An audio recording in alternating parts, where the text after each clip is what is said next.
guys, welcome to my student portal where students get access to video tutorials, ebooks, drawing courses, competitions, giveaways, and more. At the top, you'll get a welcome message, and to the right, you will see the portal navigation shortcuts. Let's start at the top. The welcome message will contain the latest summary and any information that students need to see first. The next shortcut takes you to the video tutorials and content list, which contains a downloadable PDF version and a desktop display of all the tutorials and content I've ever created. There's lots and lots. If you tried every tutorial, it would keep you busy for years. Up next is the shortcut link to the Fundamentals of Colored Pencils for Beginners course, which membership students get access to for free. Yep, you don't need to pay $65 like everybody else. To add some more happiness to that creative soul of yours, you can download and view my step-by-step ebook tutorials for free as well. Woohoo! Live demonstrations happen frequently, so be sure to click this shortcut to get early access to the links. Live streams will alternate to suit those in different time zones, so do not be afraid. You will get to participate whether you are in the time zones of the UK, the US, or Australia. Okay, now let's get collectively creative with your fellow students. Here you'll see the details on this month's student challenge. When the monthly challenge concludes, you guys can join me live while I show and tell your entries and select the winner for the monthly giveaway. Sorry guys. I won't play that then. I'm not sure what the audio issue is. Pretty much everyone that's on here right now has seen that video anyways. Good morning everybody. It is 6 minutes past 10. I'm slightly late. But I hope you guys are doing good. Yesterday's drawing was so much fun and I really love the outcome of the drawing. I only just posted the time lapse on Instagram and Facebook. But yeah, you guys can see how that turned out. And okay, that's the start of a day. So I finished drawing I think around 11:30 last night. So I was pretty tired, so I wasn't going to edit the video last night as well. So I did it this morning. I woke up extra early and I just got all that stuff done. I have updated the student portal with announcements and stuff if you guys want to check that out.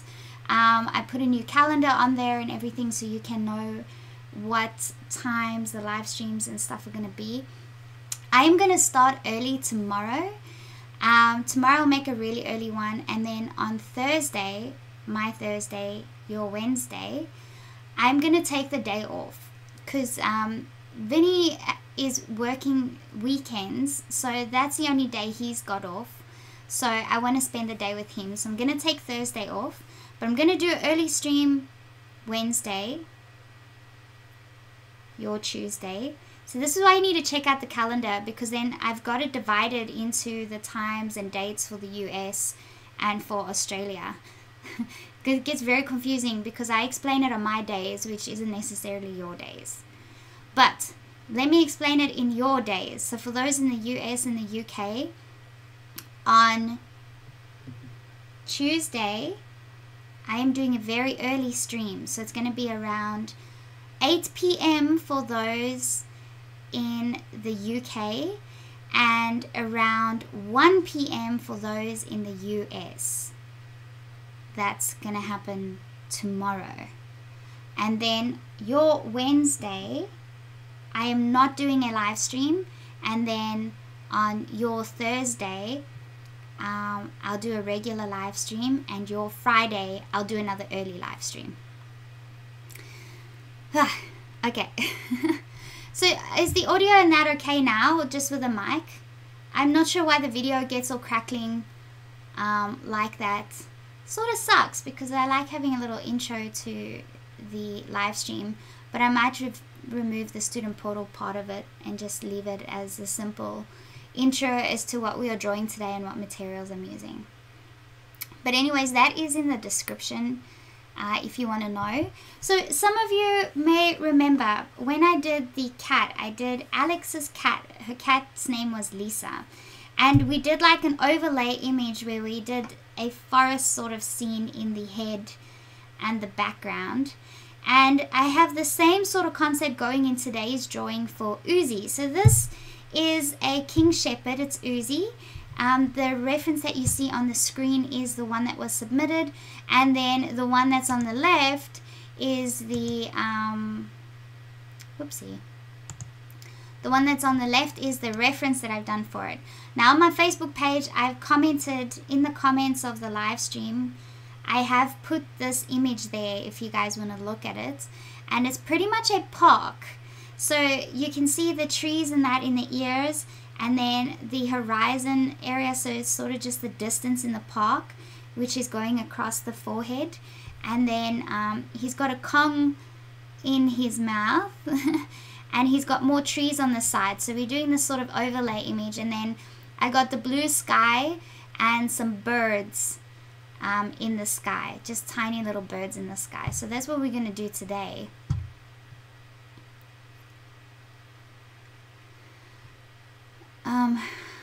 Okay, Luke's asking, can you post a schedule somewhere in your times, as it is still confusing for me?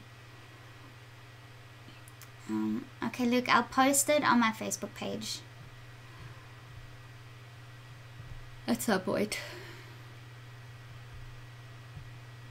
Cool, audio is fine now.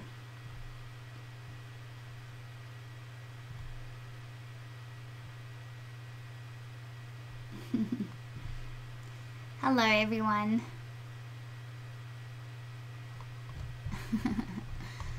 Okay, cool. So the paper I'm using the I forgot how to say it already. Mi-Tientes Touch Canson paper, and it has a sort of sanded surface. It's got quite a texture to it, and I'm going to do the same thing as what I did with Lisa the cat. So we're going to use PanPastels, and then we will use a textured fixative to seal the PanPastels, and then over the top of that we'll be applying our Pablo pencils. We're not using the wax-based pencils, we're only using oil-based pencils. Oil-based pencils work better on sanded paper to give a smooth result, whereas the wax-based pencils don't blend as easily on the surface. We're not using solvent to blend because liquid solvent doesn't do too good on this paper.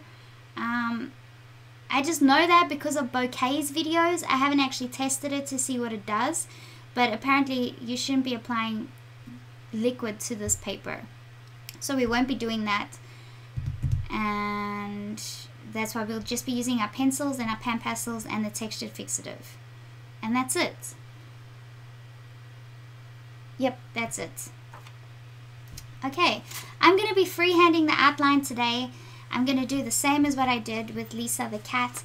So I'm going to fold this in various ways. I've got a ruler over here. I'm going to use a white pencil, or let's use a gray.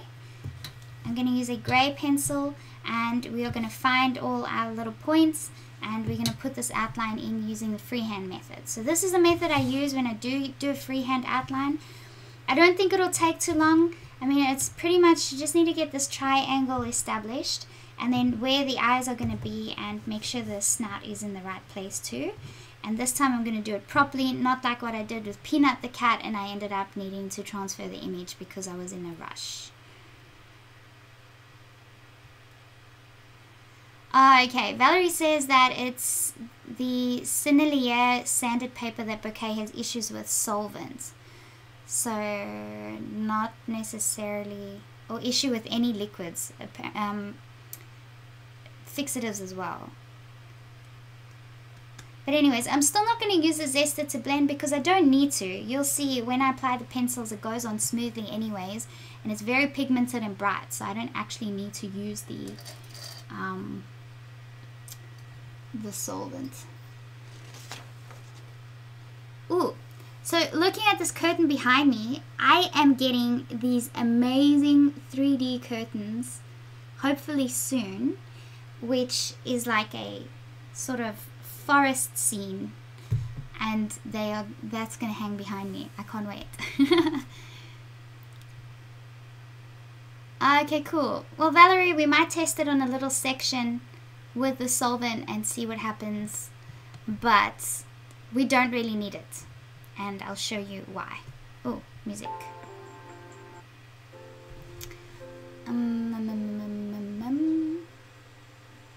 Right. Okay, so at 11 o'clock on this watch, let's stick it down, I'm going to do the giveaway. So today's giveaway are my 3 favorite bottles. So the bottle on the left is a bottle I like to use for masking fluid. It's got a small little nozzle, and it's easy to keep that nozzle clean because when it dries up at the top of the nozzle, you just have to grip it with your fingernails and you can pull the dried off section out, and then your masking fluid's good to go again. And because the nozzle is so small, you can use it for fine details and you don't have to ruin a brush. The second bottle is just a spray bottle, and the third bottle is a bottle that I like to use for my solvent because it's small and it's easy to open and close all the time, and I don't have to struggle with another bottle or have it open and exposed all the time. And then I have a little hedgehog print in the background. So for this, to qualify for this giveaway, you need to comment colorful ideas in the last live stream that we did yesterday. So if you comment colorful ideas, then you'll qualify to go into the giveaway for this.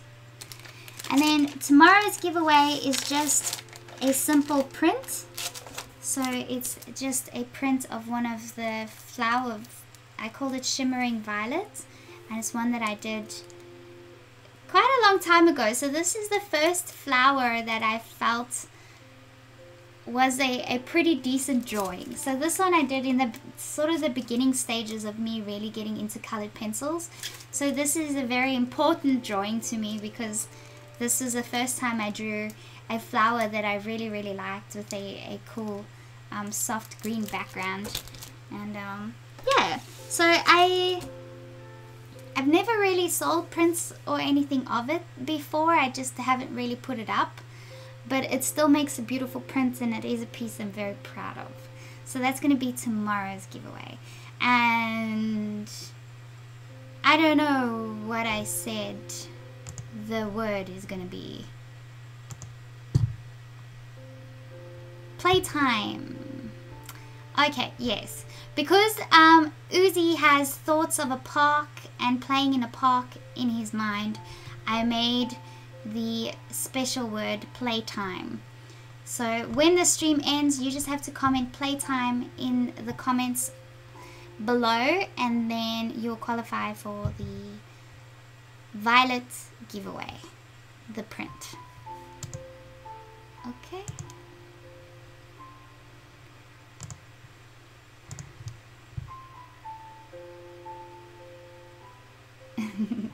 Yes, playtime.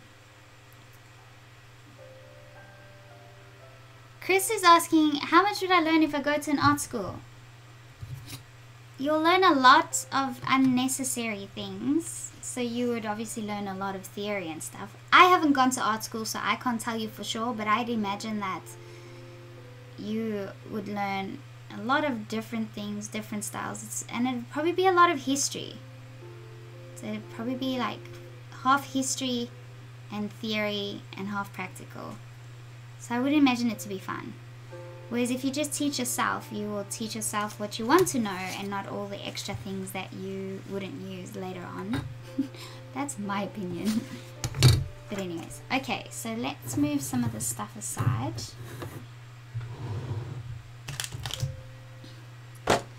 So that we can do this outline. So the way I like to do my freehand outlines is to establish certain marker points. So I want to know where the tip of this ear is going to be, and I want to create this triangle on the side of the face here and the top. So the way to do that is to have a print that's the same size as what you're going to be drawing, and then you are going to mark on your paper where you want these lines. So I'm going on the side of the face and the side of the ear here. And I can't see that very well, so let's use a lighter pencil.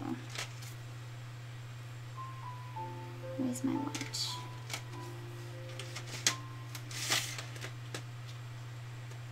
Here. Okay.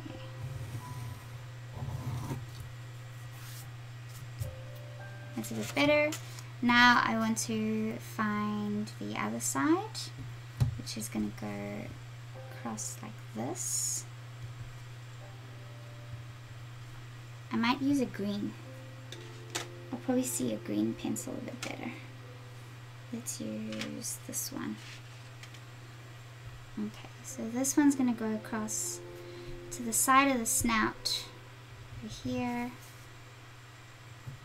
And then actually it might be a good idea to actually draw the line on your paper, because then when you look at it, you'll know which line it was you drew.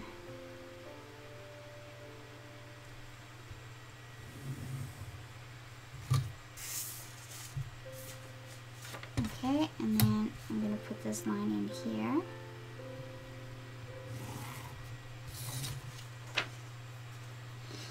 And then I want to get the top line, the top of the head here.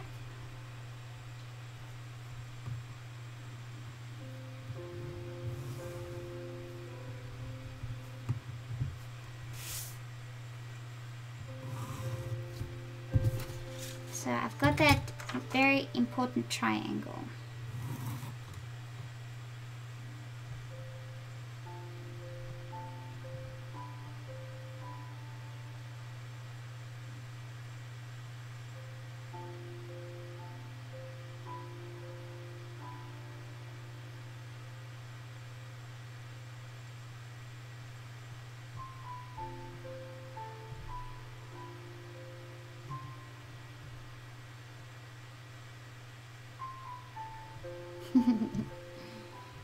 Yes, it's hot today, Jamie. I think I'm gonna have to put the aircon on again.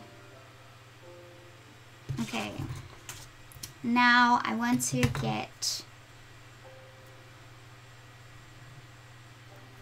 this center part of the snout.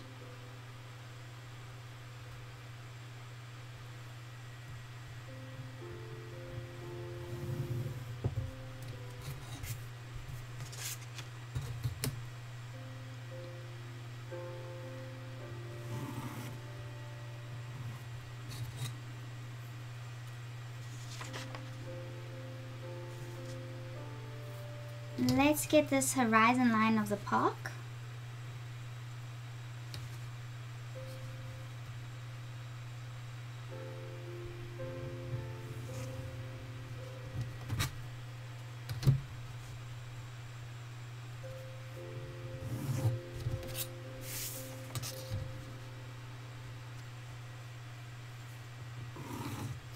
I should be recording.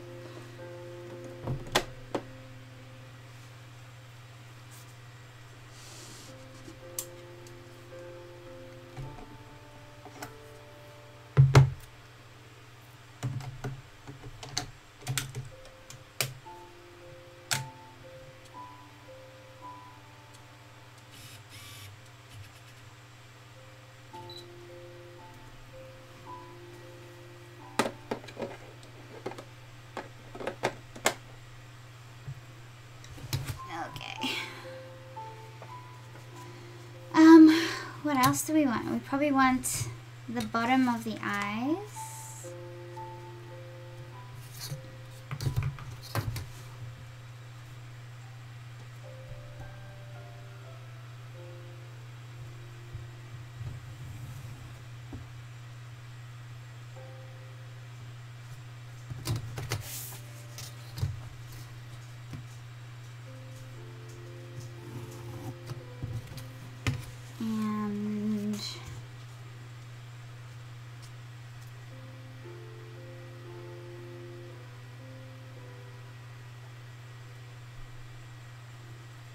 maybe the sides here.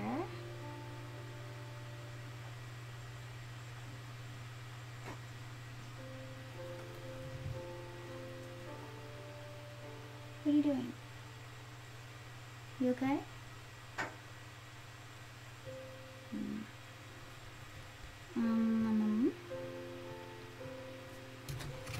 Let's get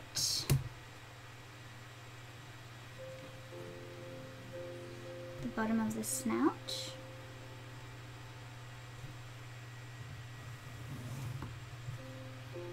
So you can go all out with your lines. You can literally make the whole thing full of lines if you want.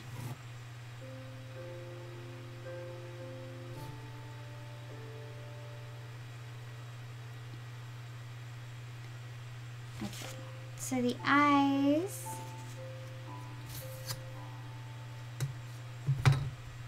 that's fine. We can find that line. We can do that. So let's see the top of this ear.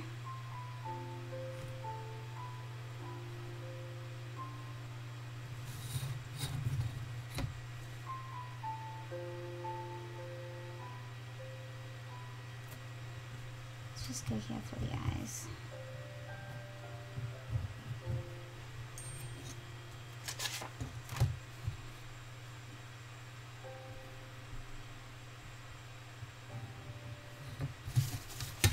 And for these eyes here.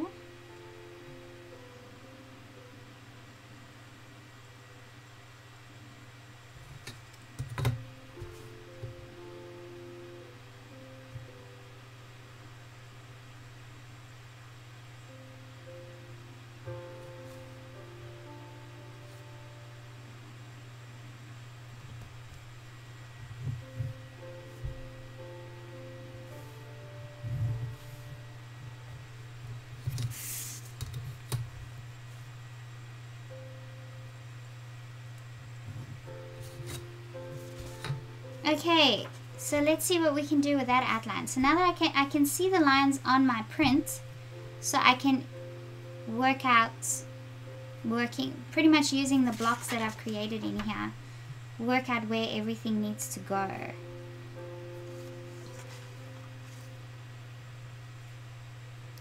So let's start off with the ear here.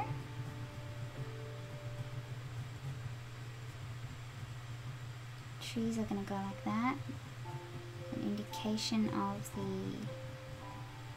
ear here.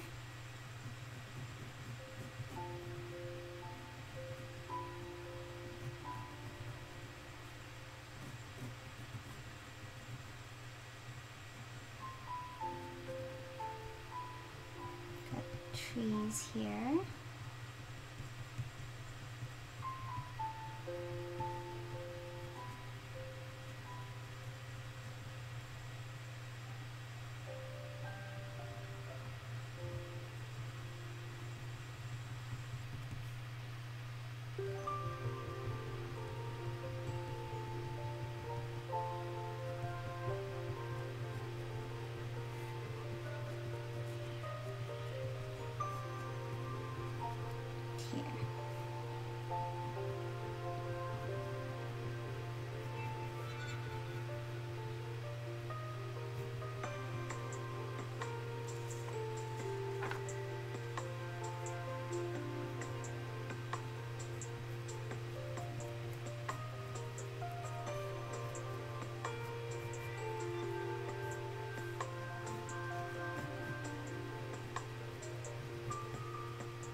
And also what you could do is, if you're not sure if you're placing something too high or too low, so that I can see I've placed way too low, and I need to place it literally on top of where it is now. So it needs to go here.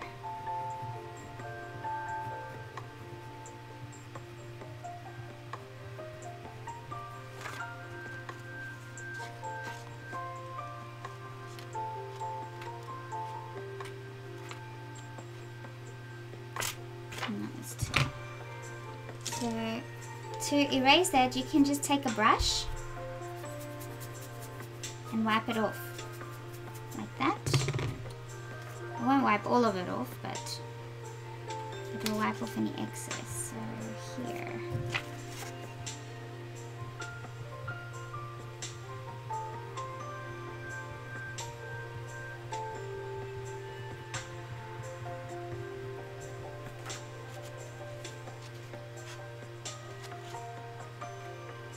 Yeah, better. There we go.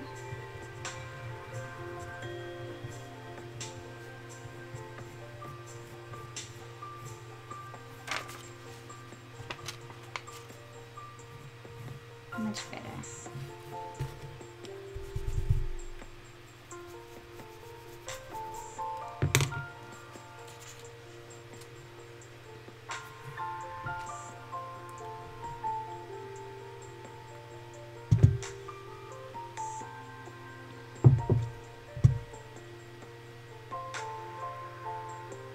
Valerie says an eraser works too. Yep. I just don't like when you use an eraser on sanded paper, it almost leaves like a little residue. I don't like it. I'm just gonna hide the reference for now. And you guys can see that a bit easier. Okay.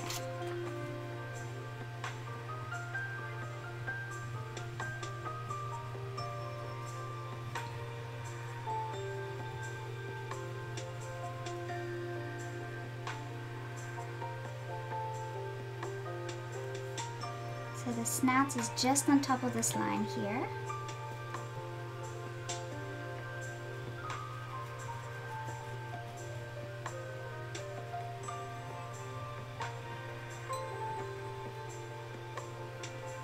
And the lip is very slight. It goes up here.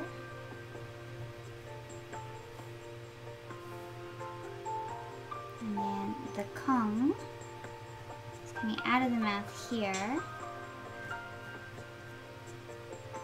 And that, like that. Okay. Cool.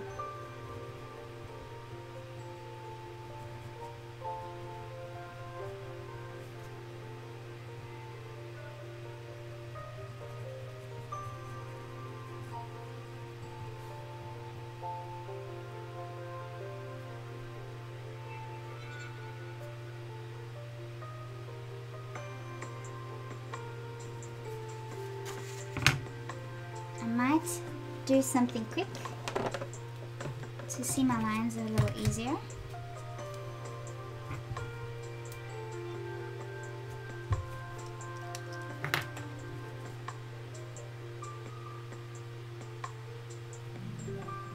You can barely see that here.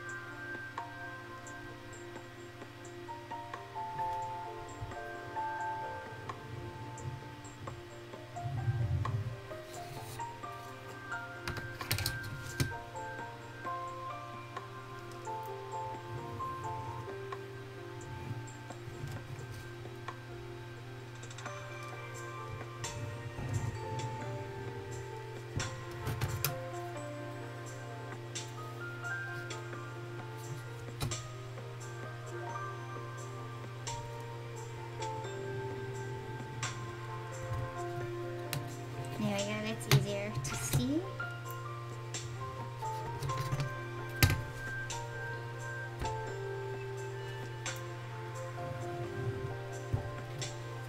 I guess it's another way of creating grids, I guess.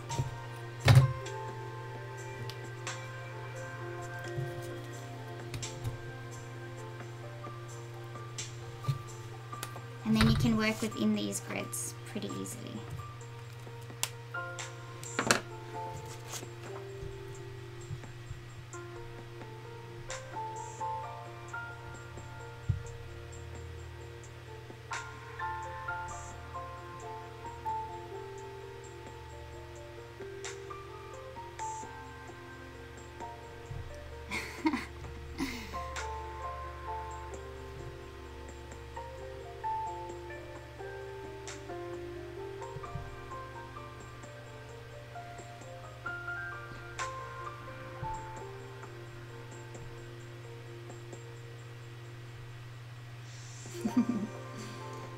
Yep, I'm still waiting on Valerie's collab piece.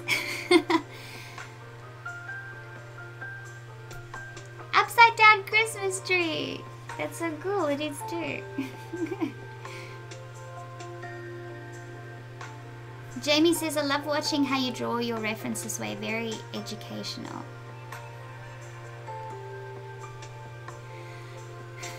Yes, I will try and do them more. I'll try and do that definitely with Patreon tutorials. Try and do the freehand outlines more and show you how to work that out.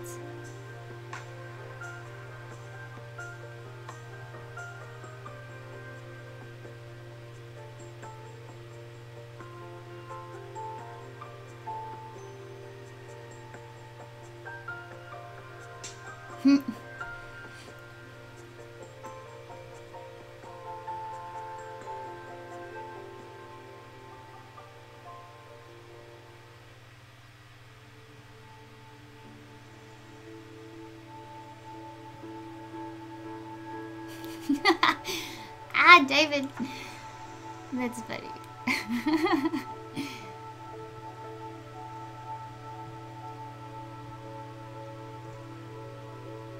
Robert's saying, remember to breathe this time, Sheldene. Am I not breathing?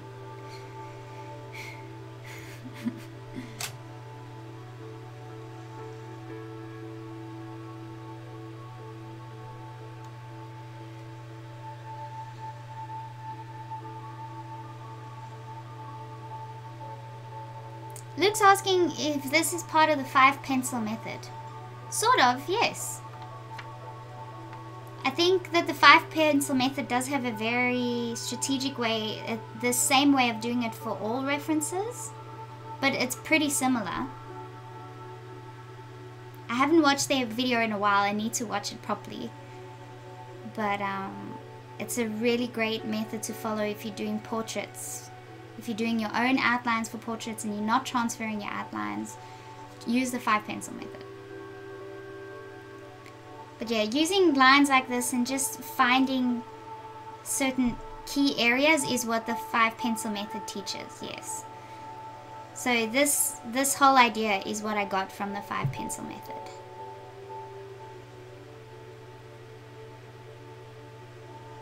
Hey, the realist art. Robert's like, I have a sub. Okay. Carrying on.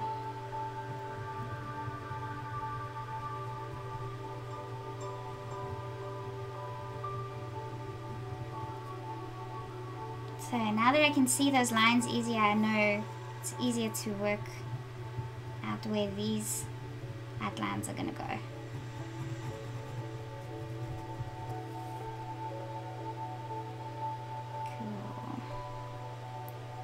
And then that thick branch there, or tree trunk, is going to be here, and which follows right along where the eye is going to be.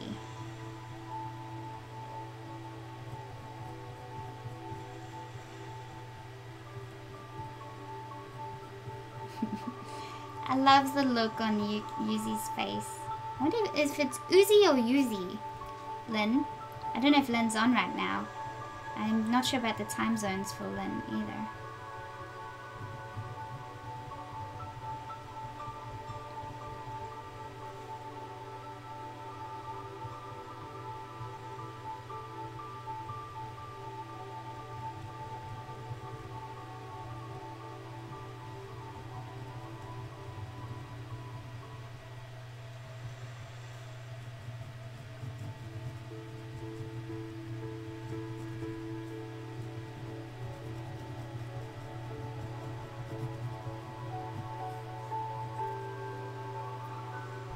Okay, let's get this eye in and sharpen this pencil.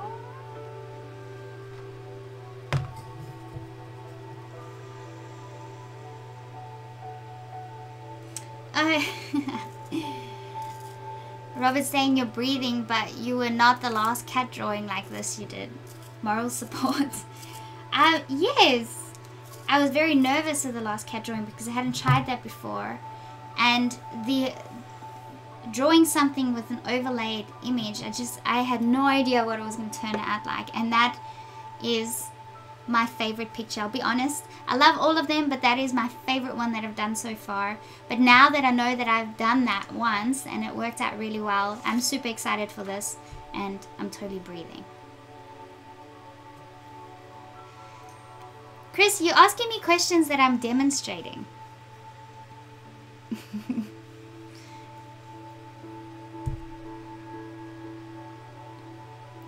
Oh, Lynn is on here. Uzi like the gun, she says. I don't know. Is that how you pronounce it? Uzi? Azzy? Lynn's asking, is there any medium you have not tried? If so, which? Oh, I'm saying it right. Uzi. Uzi. Any medium I haven't tried? Yes, there's lots. There's so many mediums out there. There's a lot of colored pencils I haven't tried yet. I haven't tried any Derwent pencils. I haven't tried the Inktense pencils.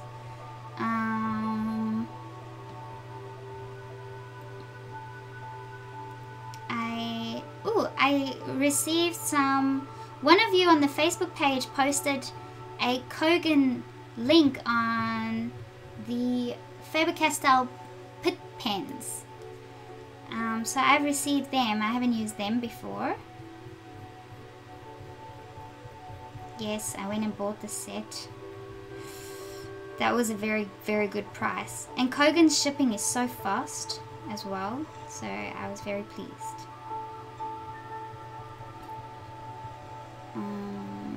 What else haven't I tried? I haven't tried much painting. I have tried acrylics before. I've dry brushed with oils, not really tried oils the way you meant to try them. Airbrushing, I like airbrushing. That's about, there's a lot.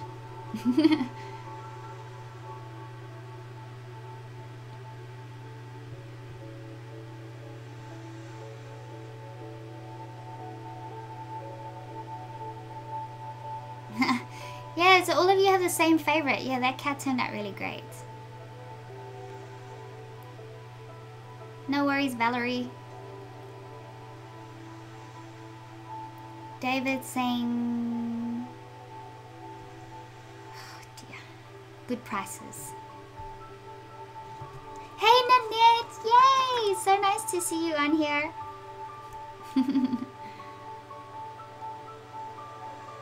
Hey Ronnie. Okay, so that's looking good. The eye.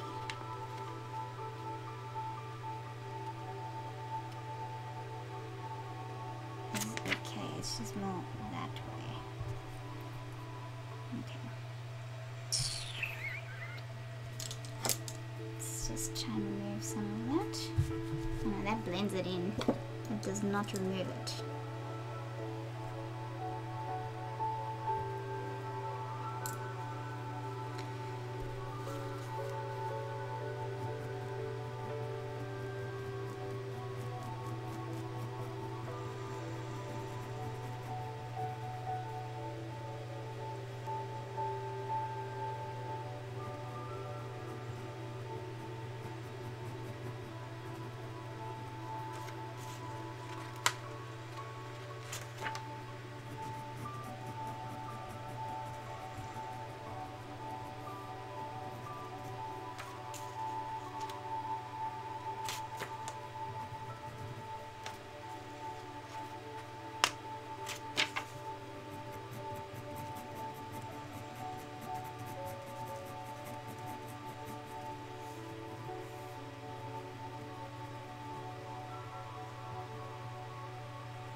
Okay, then we have the horizon.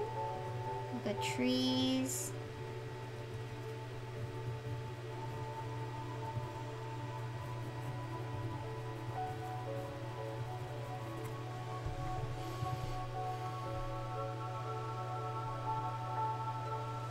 Camera check. Oh, thank you, Esme.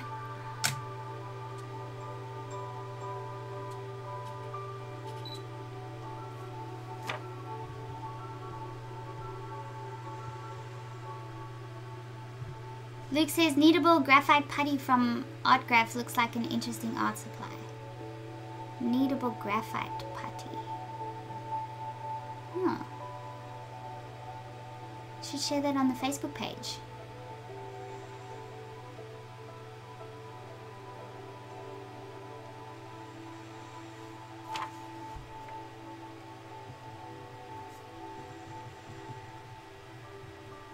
Hey guys, don't ask for subs and stuff on this channel.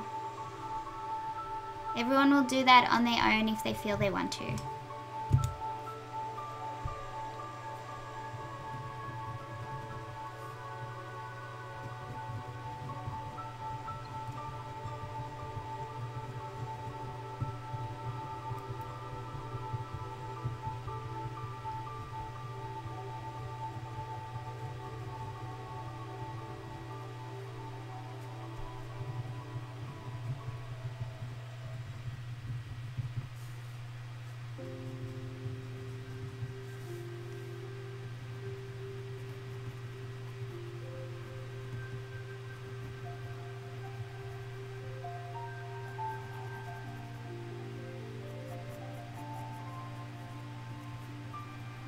Okay, I feel like I have all the important parts in.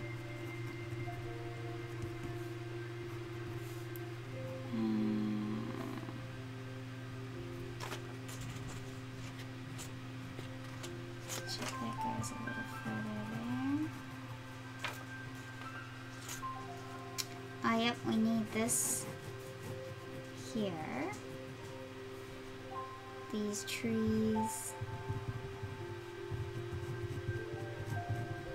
That's fine. That's something I can add later. Yep, the trees I can do later. As long as I have this, the shape of the face, the eyes, and the snout all ready, then we're good to go. We can start the details. We can start adding the PanPastels.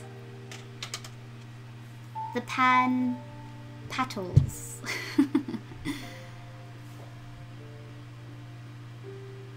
Yeah, thanks, Luke. Hey, out sister. Nanette's like, I went to Blick yesterday. Explains why you weren't here. She says, I was very bad. What did you get?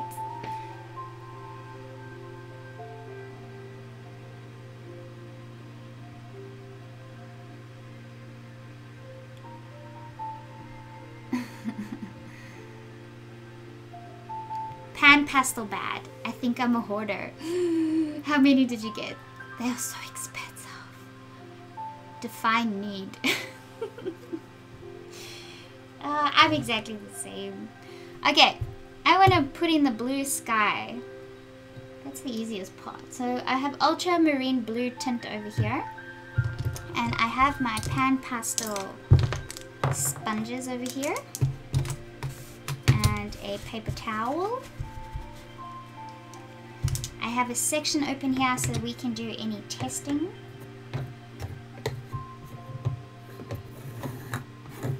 I don't know what this color is. I'm really sorry. I just bought a whole bunch of big sheets. I bought a sheet of every color that you could get. And then I just cut it smaller, but because all the sheets are just together like that, there's nothing that tells you what color they are unless I actually go and look for the invoice. It's like a bluish green hue. That's what it is. Okay, so using this color, and let's use this spongy. I'm gonna put in that beautiful blue. Oh, it's so pretty. So I thought, because there's a lot of green in this image. Okay, so this line, we will use an eraser and get rid of that line.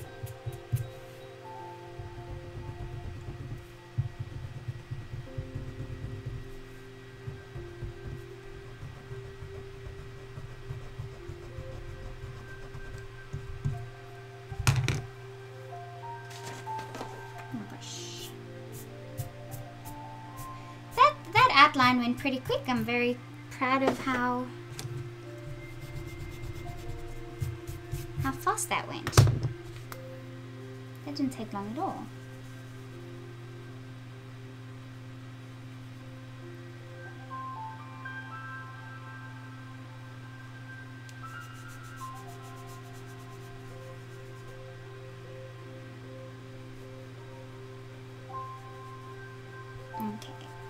So I know the trees are here, and those leaves are going to go over the nice blue sky. So I'm okay with going over it like that.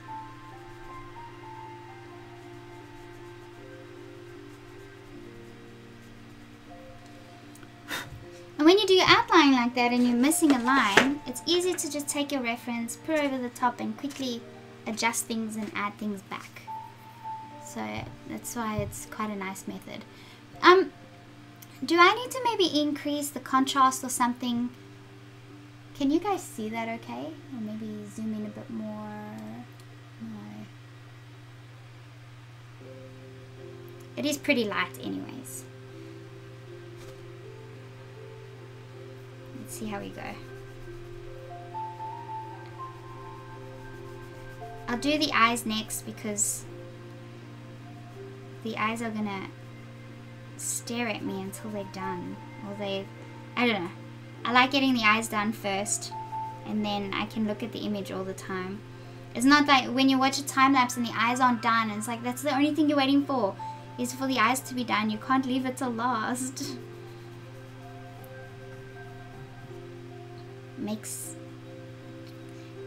The eyes are what brings expression to the image, so I guess that's why you want to get them in soon. You want that expression to be established straight away.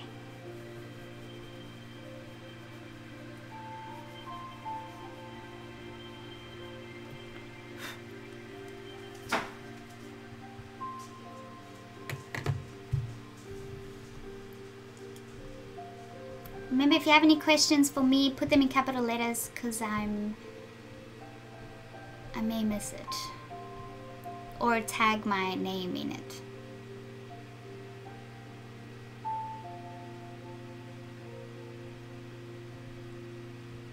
Ooh, Nanette got the Strathmore Tone Tan sketch pad. Yes, I think you will like it.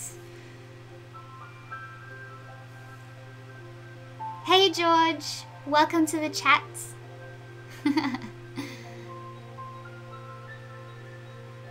Esme is like, the paper is most likely the sky grey color. It's green. It's pretty green. Not grey. It's like a grey-green? A green-grey? Yes, Marie, I agree. Eyes are the windows to the soul.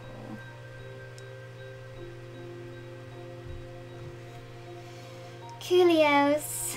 Let's do the eyes, and then we'll block in some more with the PanPastels. So let's use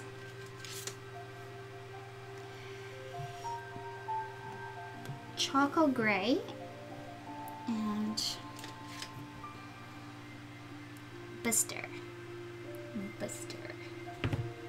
I still haven't moved my sharpener, so I still have to manually sharpen. But luckily these pencils can handle the manual sharpenings. Although I still don't get as nice a point as what I'd like. But it's probably good because I'm not halfway through the pencil already. due to my School Smart sharpener just devouring them. It's a hungry thing. Okay, I'm using my charcoal grey. So I'm using my Caran d'Ache Pablo pencils for this.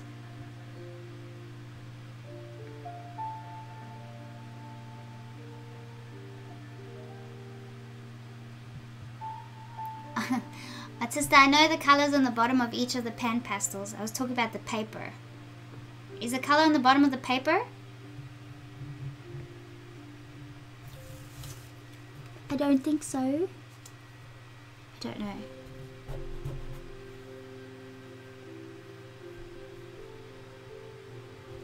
Okay, so...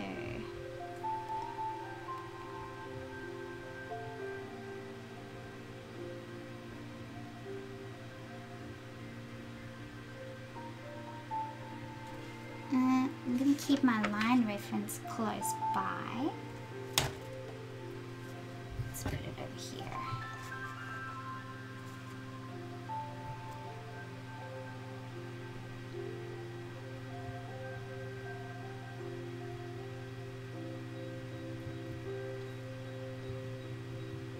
Just go up at quite an angle.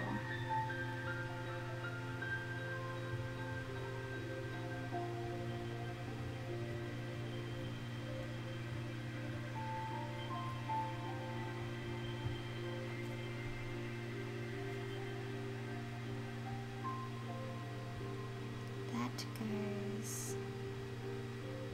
there.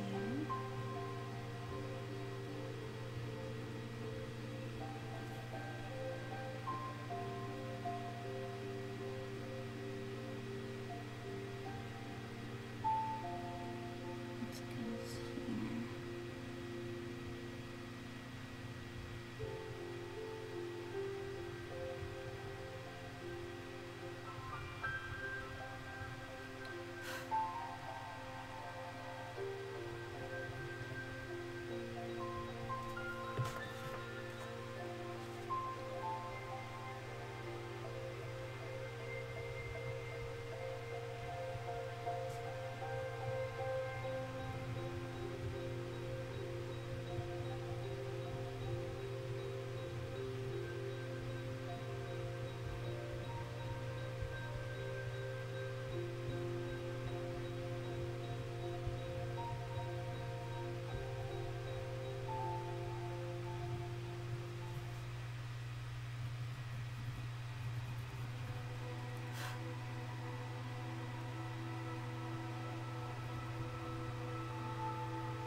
It's just the same, trying to decide if I want to work while I enjoy everyone's company this evening, or if I should just chill and not worry about it till tomorrow. I will not answer that one for you. Kimberly is asking, does this paper eat up the pencil? It does. Because it's a gritty paper, it feels a bit like a sanded paper. It does eat through your pencils, yes. But it feels really nice.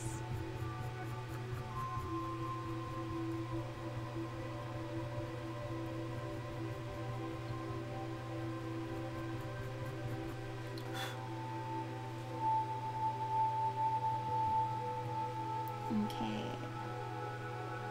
So there's very, very whiteness in the eye here. So let's use the white.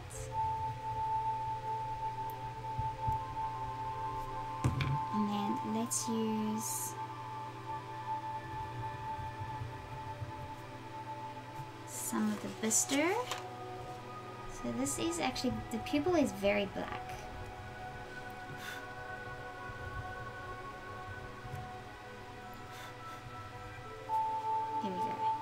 and this is quite dark here.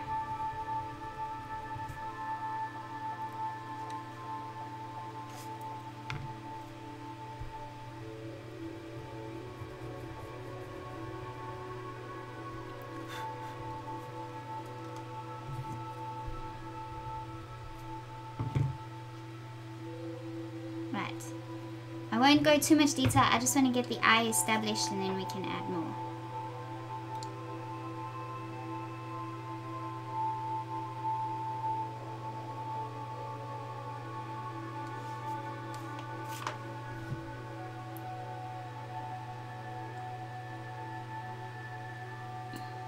Oh, thank you, Esme.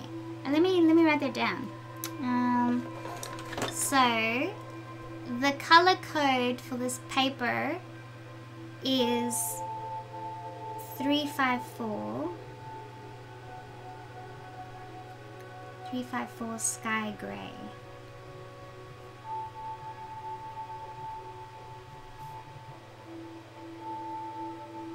Is the paper color. Thank you very much for doing that.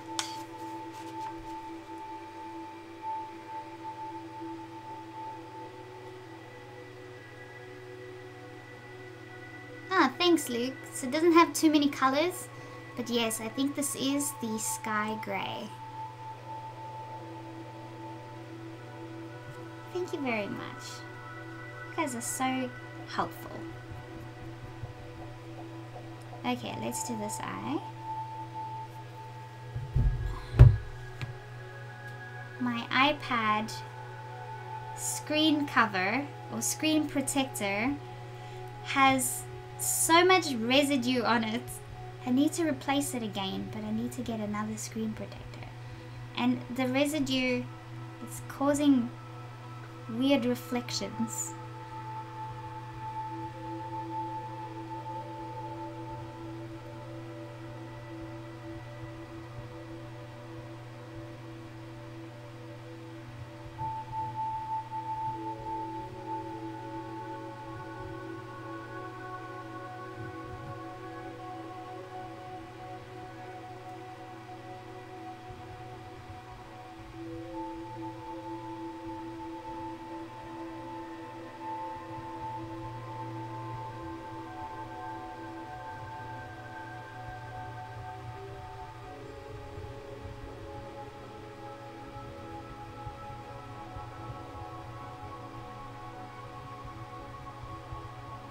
This face is so adorable.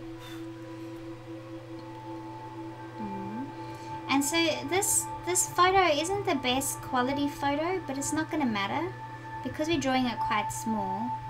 But there is enough in the photo for you to see, or for you to sort of work out on your own what sort of texture needs to be there. So it's not too difficult. And this is an important one to Lynn because Uzi here has unfortunately passed away. So she's very excited for this portrait.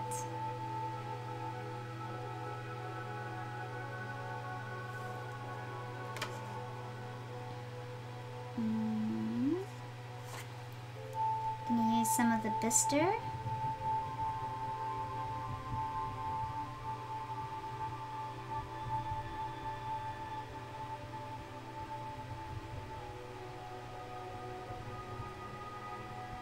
What a difference that makes. And then there is a line here.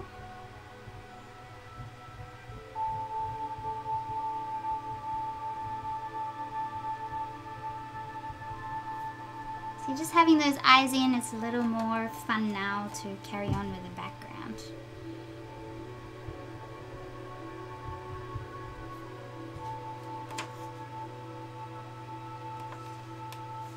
And then I'll add details later. I'll show you if you use a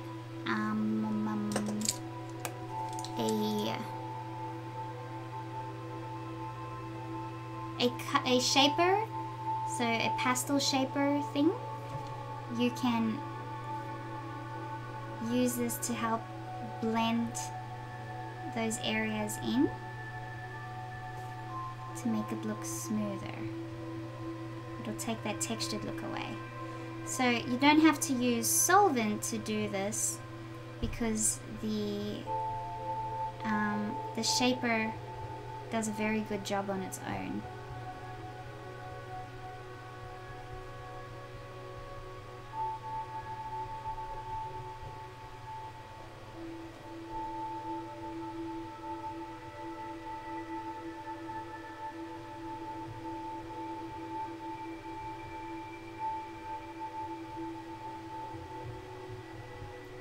Look at that. So nifty. Right, now let's carry on with the pan pastel underlayering. So I want to continue with the blue sky. So I have a white pan pastel here too.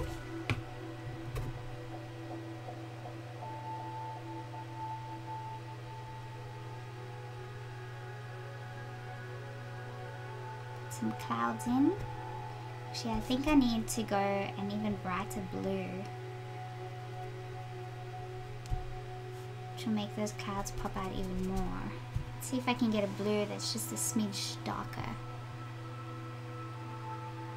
Oh, Lynn. He's got the cutest eyes. I love that look on the face. It's like, Honey gives me that look too. She'll put a toy in her mouth and then she'll wag her tail and then she'll look up or sideways at me as if to say, play with me, please.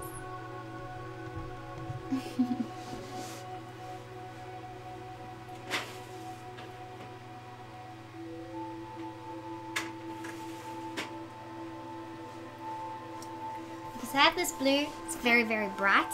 I'm not going to use this on its own. I'm going to mix it with the white. I need a mixing sponge.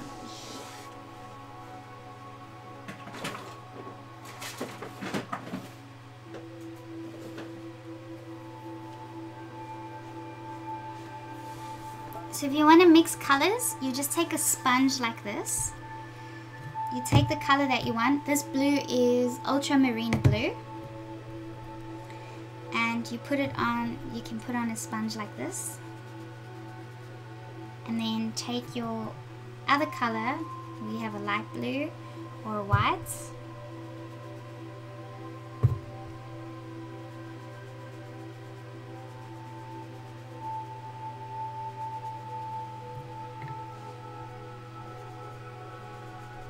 And then you can use that to blend in the sky.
There we go. That's a very, very nice blue. If you have any excess, you can wipe it off on your paper towel. And then you can go back into a lighter color. So now we want to add some white.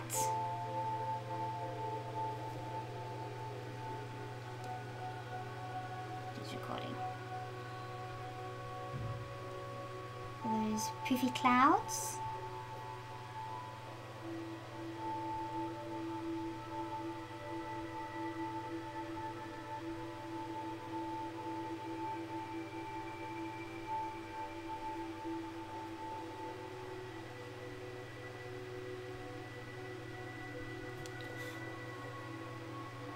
Just an idea of clouds.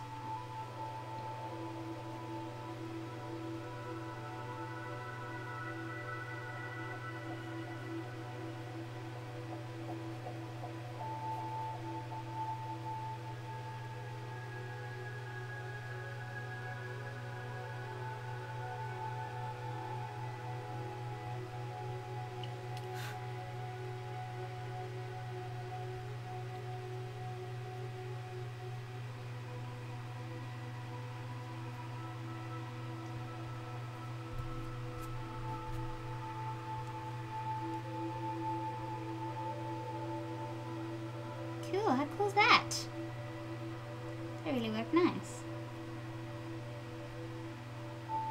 Just adding that extra blue just made the sky just look a little better. Or makes the white of the clouds pop out more.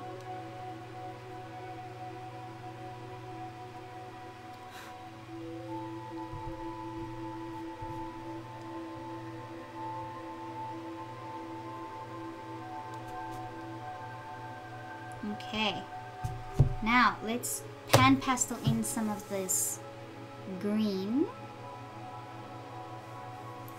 Because before we apply pencils over the pan pastels, we want to seal it with the textured fixative.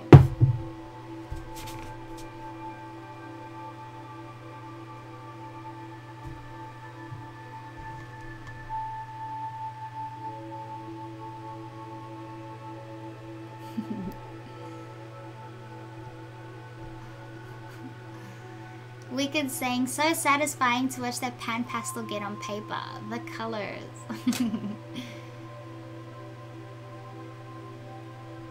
Oh, yes, Jamie. Jamie's asking to put the reference back up. Yep. Reference. There we go. Sorry.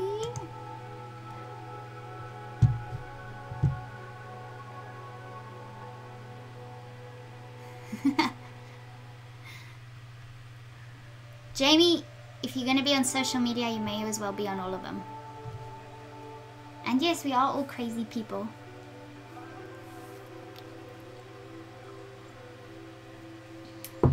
People call me weird. I feel complimented. Weird or strange or crazy. As long as you're weird or strange or crazy in a loving, kind manner, then be weird and strange. Okay. So maybe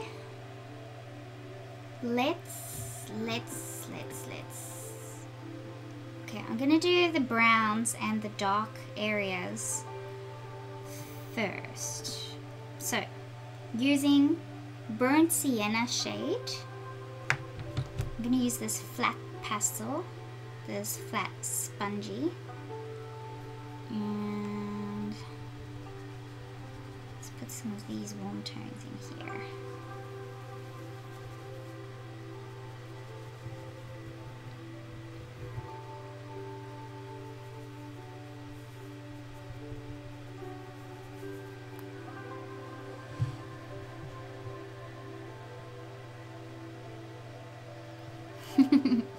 Thanks, Luke.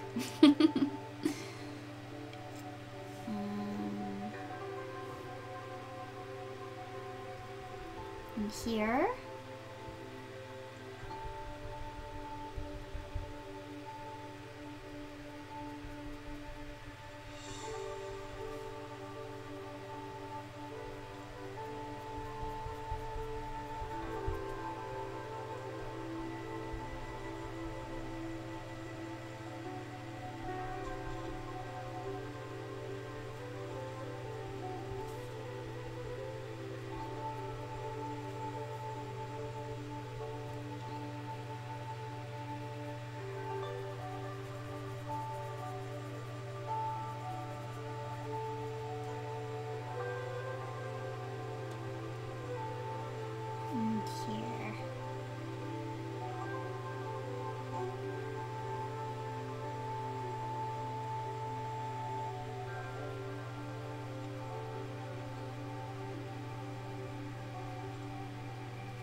Then using yellow ochre tint.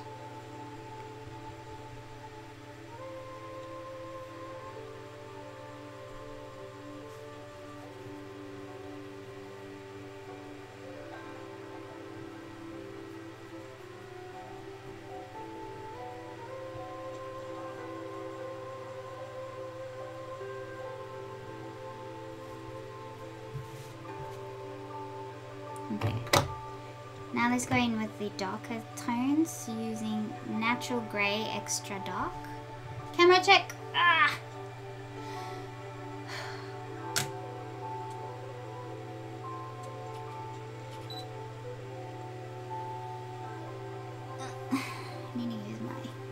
left hand.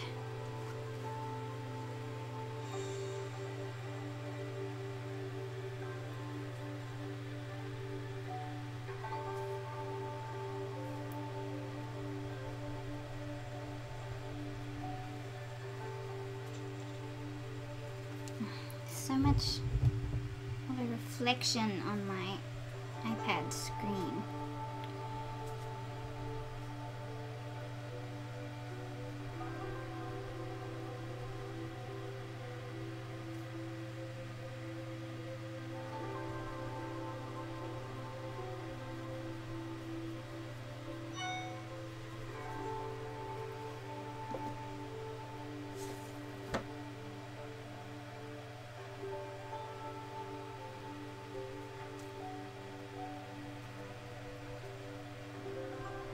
Oh my gosh, it's 20 past 11. Should have done the giveaway. Where's Clarice?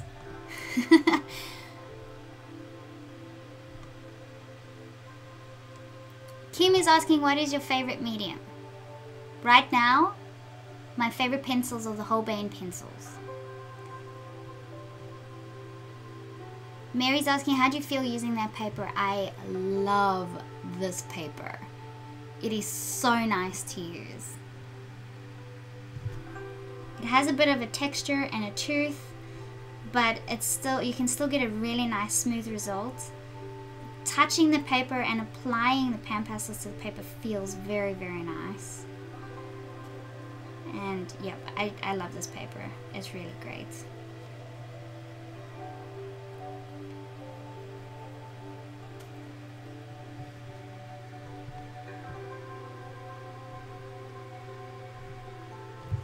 Okay, let's do the giveaway.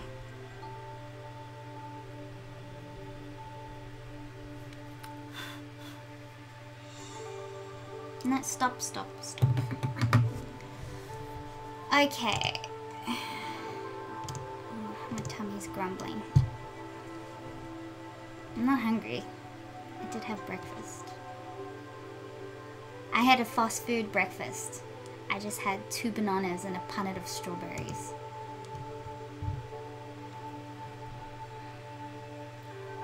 No prep required.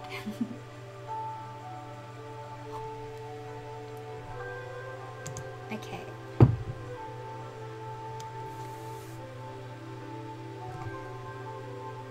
Is Luella on here? I know that she tried to, she was trying to figure out how to get onto the chat or make a comment. So can you see the chat feed, Luella? You can message me on Facebook if you're struggling. Radio. So, whoa, we had 903 views on that last video. That's amazing. Okay. Right. So we got 25 comments. Let's give everybody a number.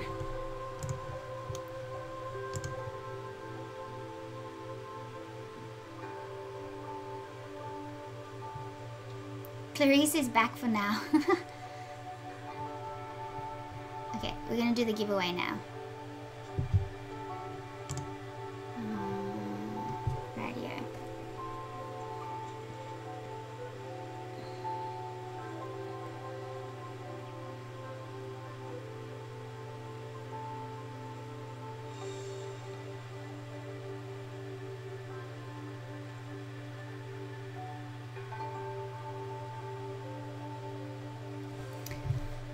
Okay, Luella is number 1. So I commented on behalf of Luella, and I guess whenever you make a comment under a video, your comment is going to show up first.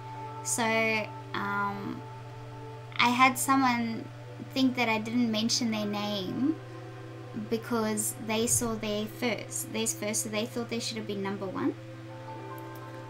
But yeah, if you're going to make a comment on something, you're going to see your comment first and then you'll see everybody else's. So because I made a comment on behalf of somebody, it's going to come up first. So Luella is number 1. Jody is number 2. Ngozi is number 3. Michelle is number 4. Christy, you are number 5. Tanya is number 6.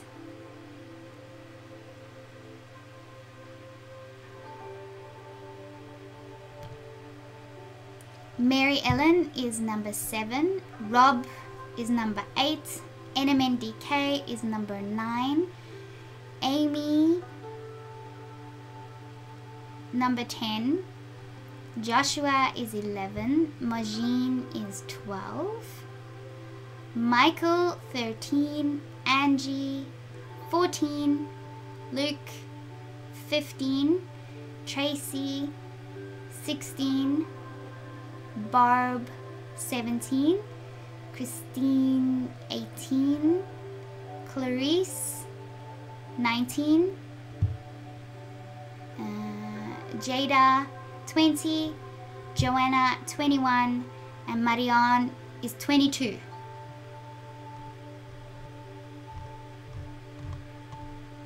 Okay.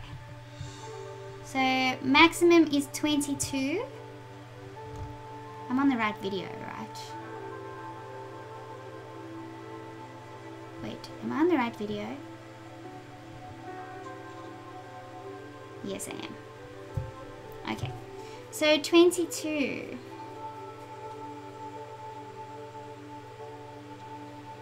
So here we go. Let me pause this.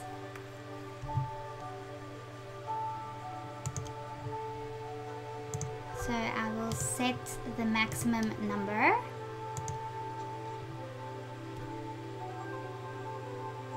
So minimum 1, maximum 22. Done. Save. Let's put that softer. And let's pick a number. Number 18. Who was number 18?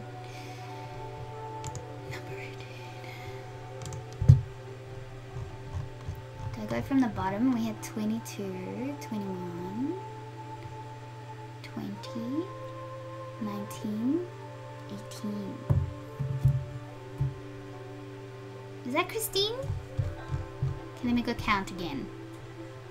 1, 2, 3, 4, 5, 6, 7, 8, 9, 10, 11, 12, 13, 14, 15, 16, 18. It is! It's Christine! Christine, have you won one before?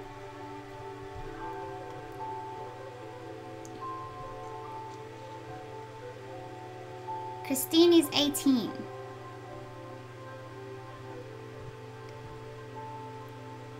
Christine had a drawing done, but I don't know if she's won a giveaway. Clarice. Let me just go make sure that Christine hasn't had a giveaway before.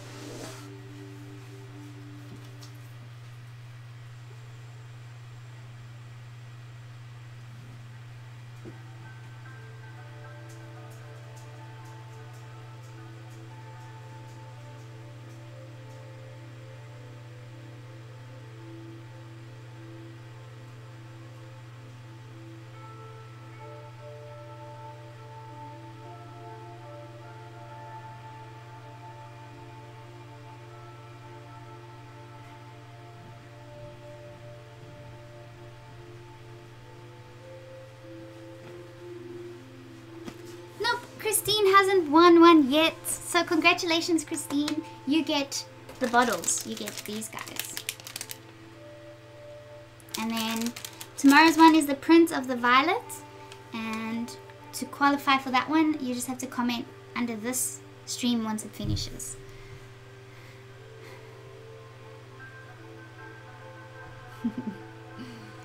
Ah, Clarice. One day. One day.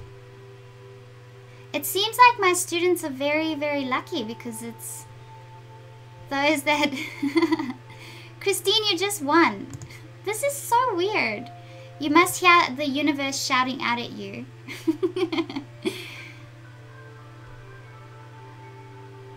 Cool. So Christine, you won those little bottles. So So my students are pretty lucky because my students that win these seem to win the giveaways as well.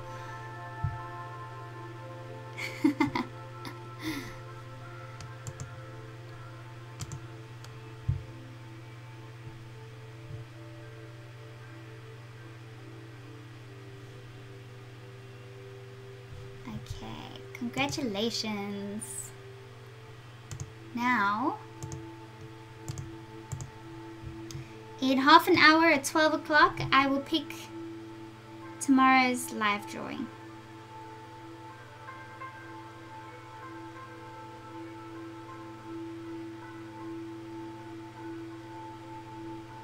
Shara, you keep commenting in Patreon. You need to comment in YouTube, not in Patreon.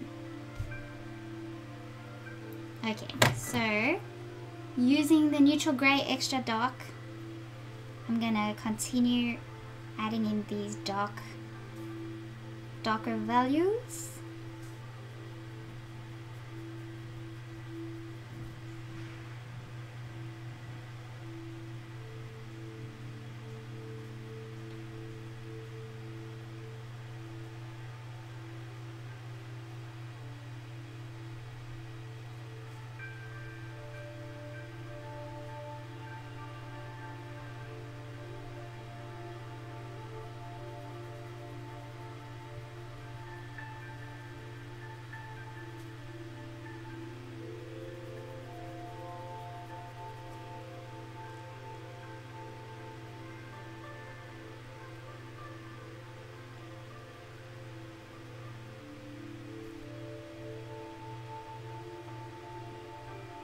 Camera check, check, check. Thank you.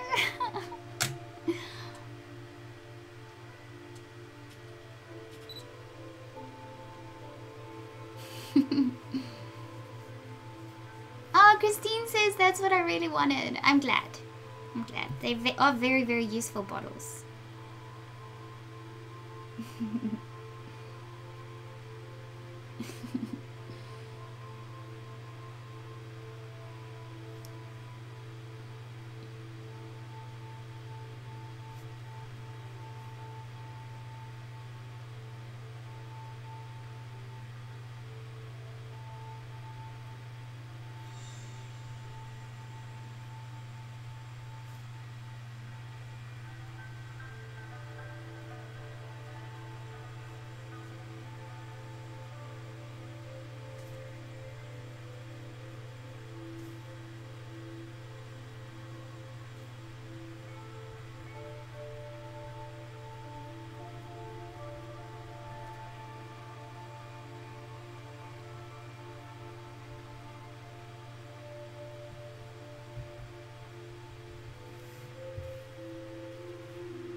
Robert.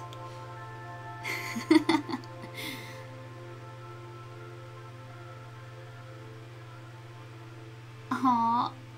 Artista saying, how can I not have ultramarine blue? Seriously. If you're gonna buy PanPastels, those are the first colors you need to buy. You need to buy the blue, the red, yellow. So the primary and tertiary colors you need to buy, and all the in-betweens you can sort of make on your own.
Cool. Now, there's some of these, this burnt sienna shade here.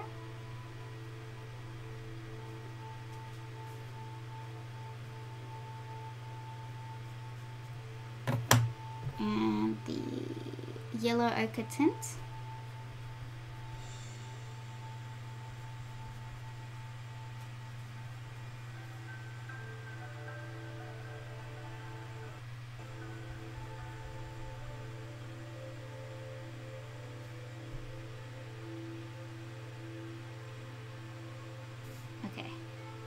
Okay, now let's add these greens.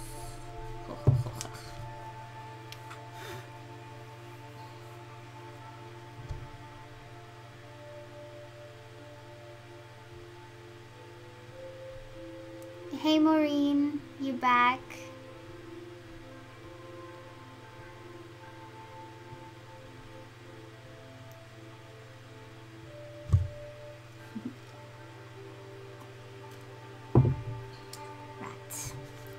Let's use some of this really bright Hansa yellow shade. I love this color.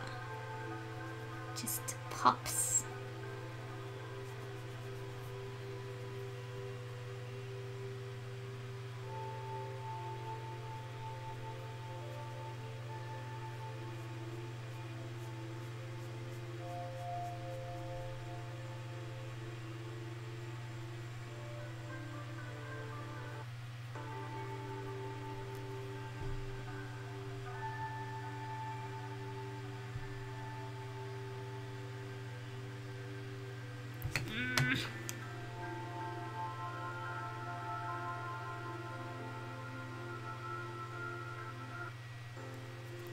A technical question. I'm not sure if anyone will know the answer.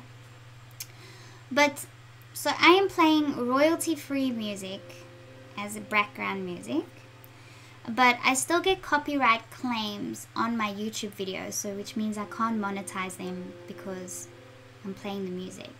But because it's royalty-free music, can I dispute it so that my videos can be monetized? Because it's royalty-free music, which means I can use it for free and still monetize my videos.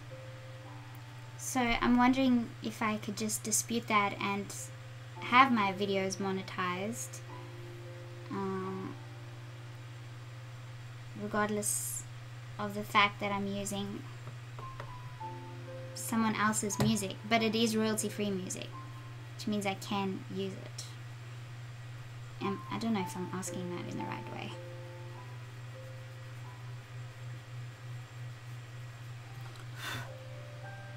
Need to maybe talk to YouTube about it, find out. Or contact the people that made the music. That would probably be my best bet, wouldn't it?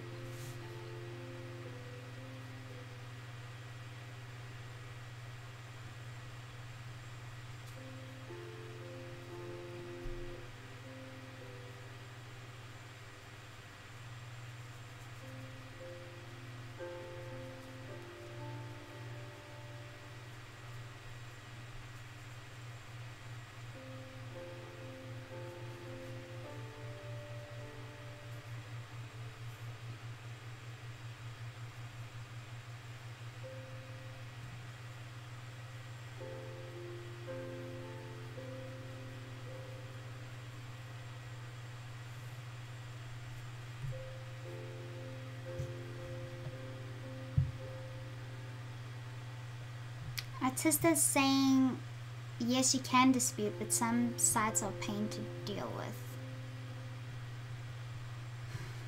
Okay, so the music I'm playing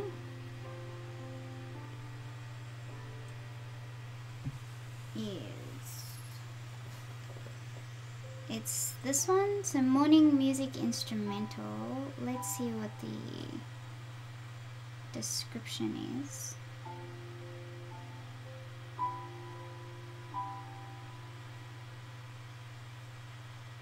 I see that? Oh, here we go. So relax247.com.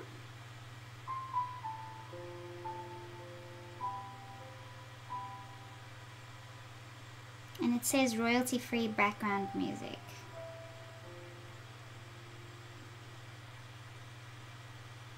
And it's an hour 45 minutes long. Yeah, I don't know, I'll have to check it out.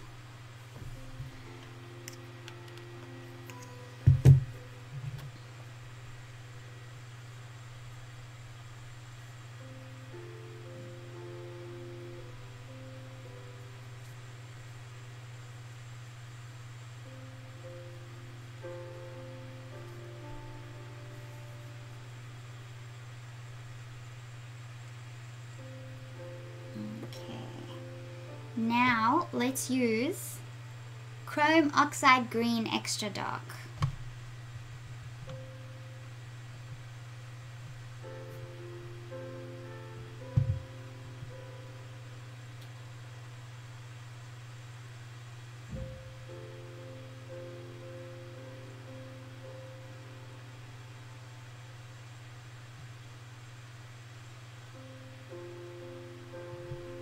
Okay.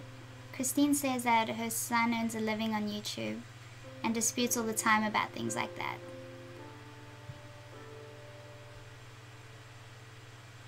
Yes, Robert, that's the one that you sent me. Cool, cool. I will dispute it and see if I can monetize the videos. It's just I have to dispute every single title in there. So I get about 8 copyright claims for this video. So I'd have to dispute 8 of them for each video. But we need music in these live streams. If it doesn't work, I would just not monetize the videos, I guess, just so that we can have music and not use headphones. I don't like using headphones. Okay. So details in the trees we can easily add with our pencils. We just want to get sort of an underlayering thing going here.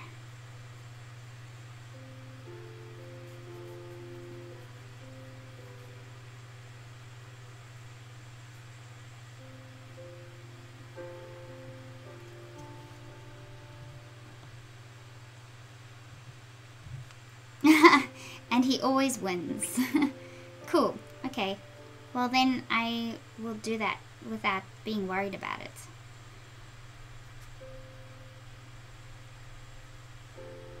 Because, I don't know, my heart will be stopped if my YouTube channel has to be stopped or blocked because of something stupid like that.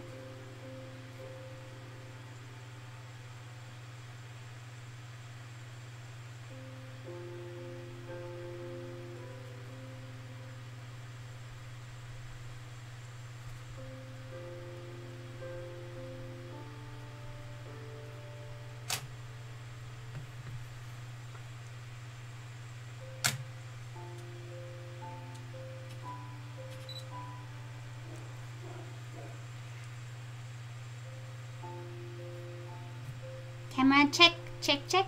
Thank you, Esme.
let's add some of this green.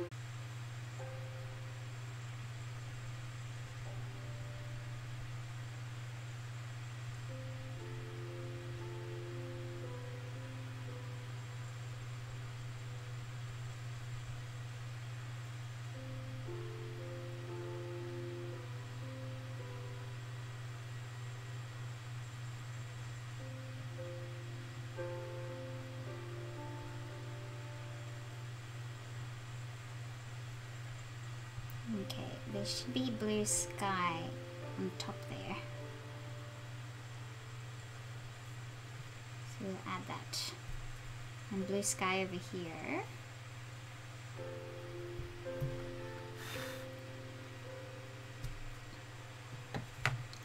So let's add that with a pencil. So using bluish pale.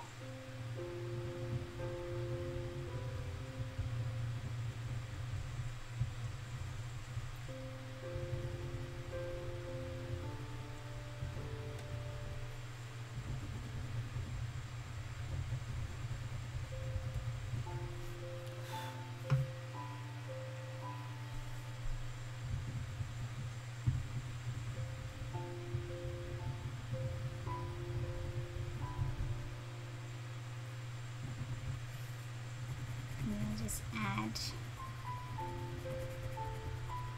some sky in these areas. Okay. And let's blend that with a spongy. And I'm going to add some white and blue here just to lighten that up again. The PanPastel.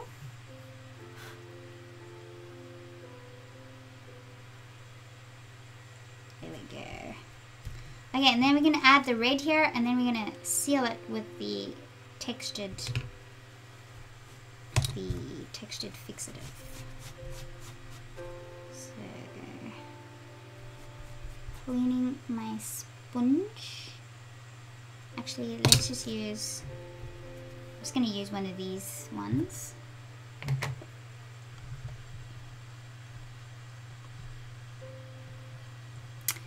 Susan's asking, Jody's saying, what's the music playlist called again? It's just one song from the YouTube group, or the YouTube page is called Meditation and Relaxing Music, and it's got like a red and grey yin and yang symbol. And the song is Morning Music Instrumental Relaxing Live Stream Music Playlist, royalty free background music. Oh, I'm using permanent red for the Kong.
Cool. So that is an underlayer, which looks pretty boring right now, but it's going to be super fun when we get to do the detailing. I'll do the nose area with a pencil because I don't want to use a thick pastel there. Yep, the rest I'll do with pencils, I think. But that's a good underlayer. So I need to just get something to cover.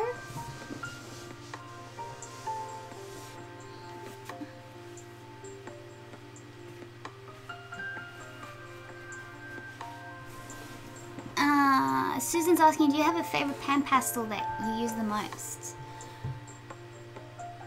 No.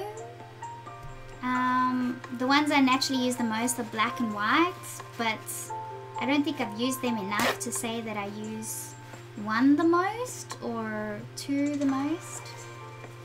I just pick, because I have the full set of pan pastels, I just pick whatever's going to be relevant to what I'm drawing.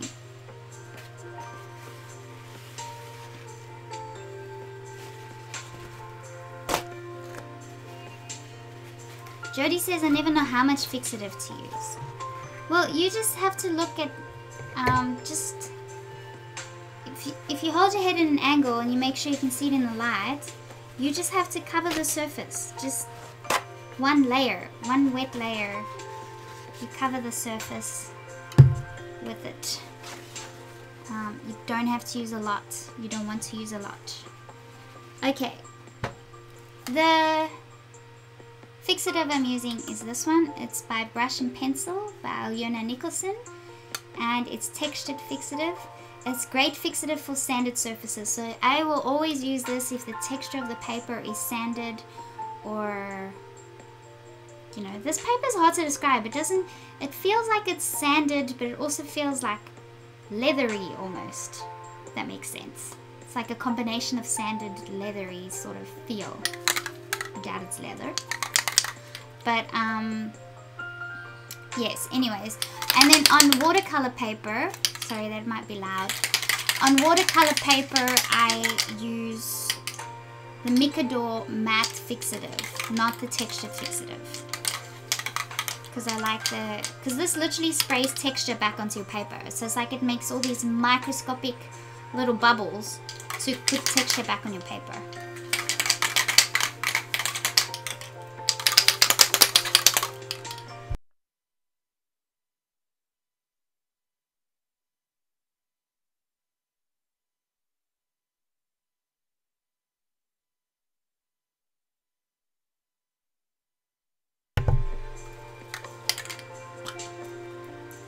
So just shook that up.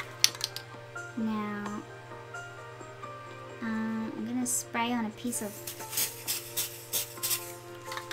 You have to shake it up properly because you don't want it to put bubbles. Sometimes it can spray a thick bubble on there.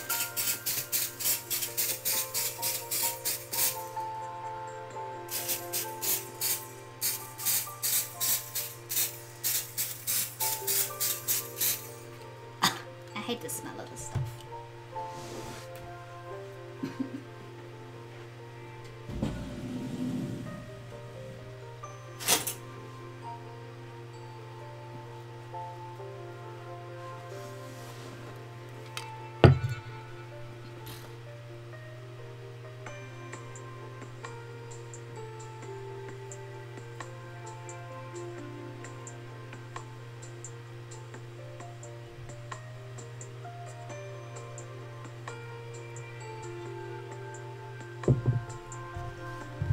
So that needs to dry a little.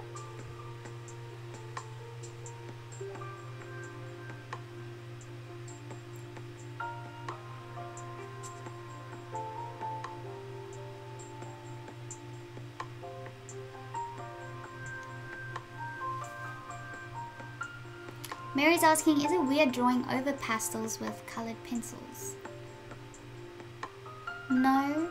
As long as you seal the pastels and then put the pencils over, it's really nice working, mixing both pastels and pencils together.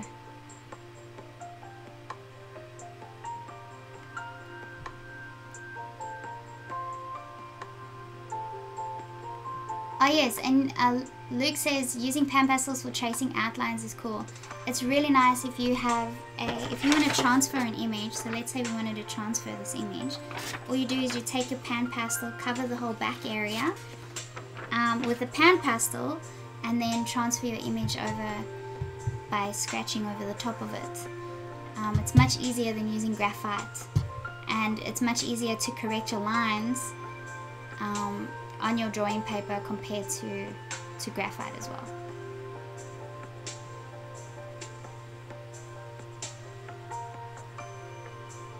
Ha! Jody thought I was genius. Yes, genius.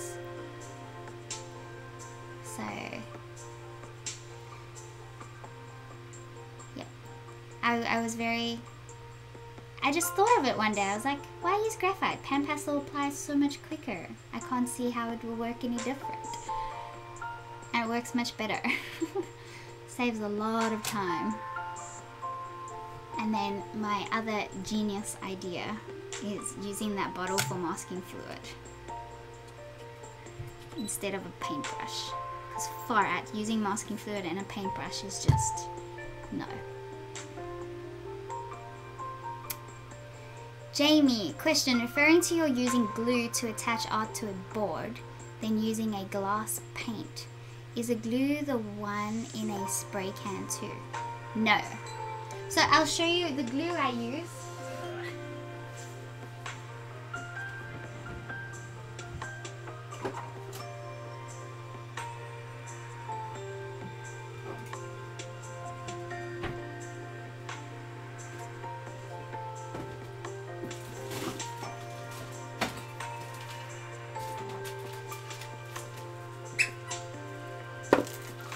Okay, let me turn record off for this.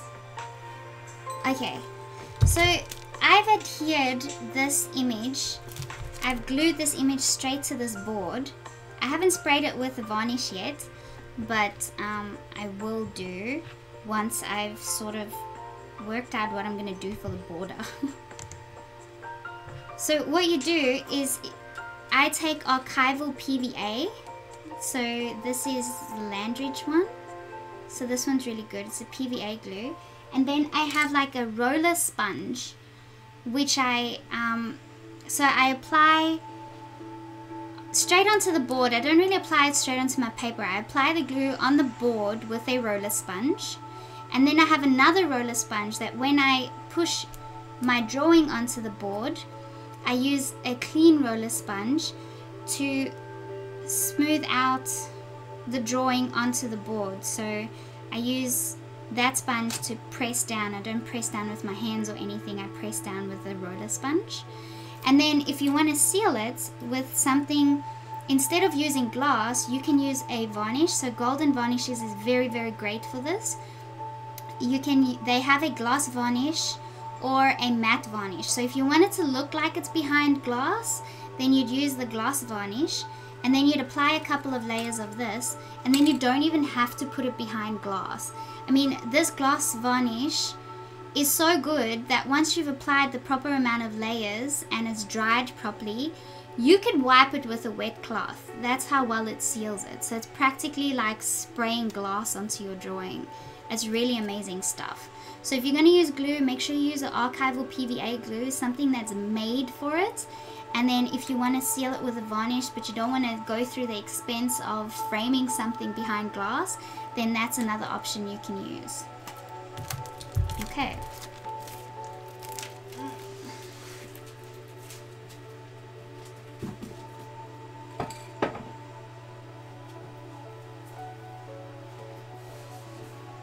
I have to make a tips and tricks video of archiving something like that.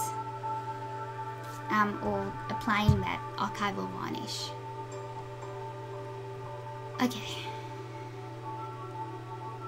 Jody's asking, can you get Micador fixative in the US? If you can't, just get a matte fixative. I think the Prismacolor fixative's pretty good. But try and get a matte workable fixative. So not a final fixative, a workable fixative.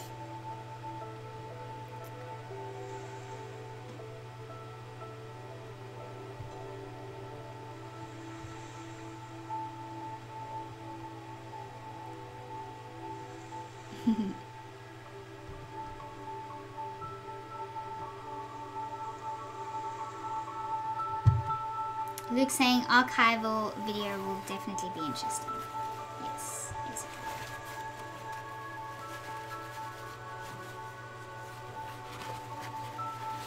Okay, I am going to just pause for 2 ticks. I'll be right back. You know what, I'll just mute.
Okay, that is almost dry. I'll give it another minute.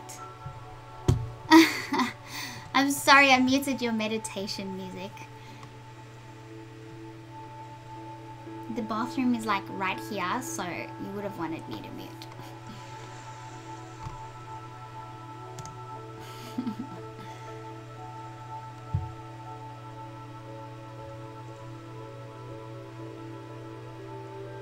Hey Sam, remember if you have a question for me, just put it, tag me in it, or put it in capital letters so I can see it.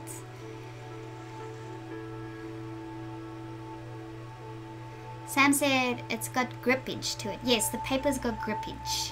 That's a good word. I like it. Grippage.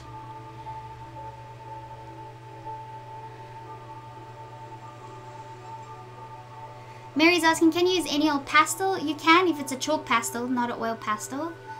And you can use pastel, you can use charcoal, you can use graphite for transferring an image. I'm sure that's what you're asking.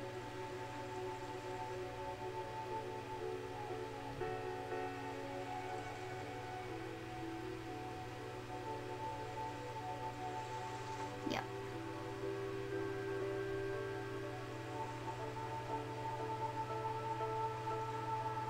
Sam is saying, I would love to try this, but I'm terrible at drawing, so getting the outline would be hard. Just trace. If you watch most of my videos, I trace. On the odd occasion, I'll freehand the outline like I did today. So there's nothing wrong with tracing.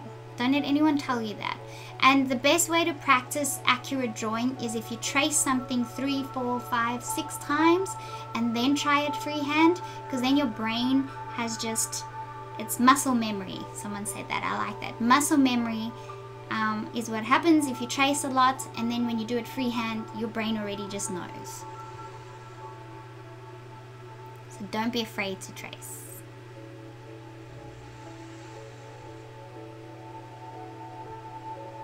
Robert's asking, did you hear us? What do you mean?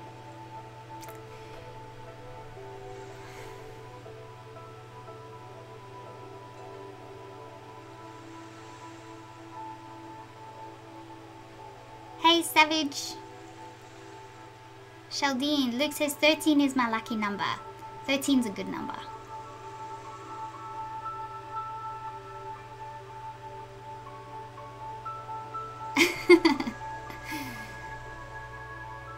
Jamie, you can draw.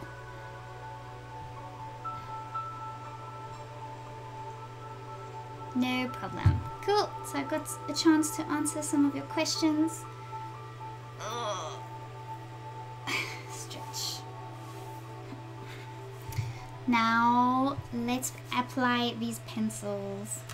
Okay, first I'm gonna get fat this month, I think. I bought like a chocolate for every day. Yesterday I had 2. I felt so sick. I didn't feel sick, I just felt like I had too much chocolate.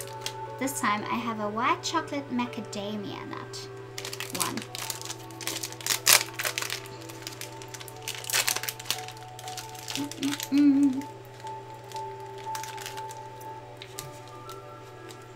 Hi Amy.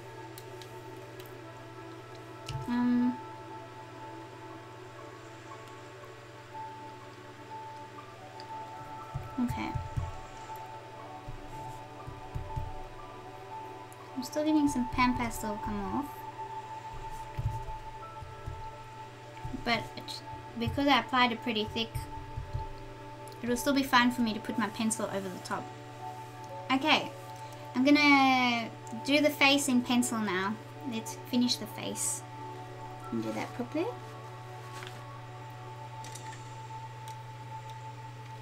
So I'm using my Pablo pencils.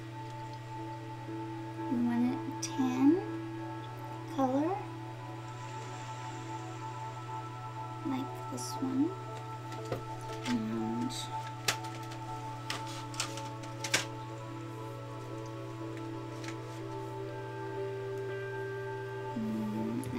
a lightish brownish color. This one. Yeah. Okay. those. Let's finish them off.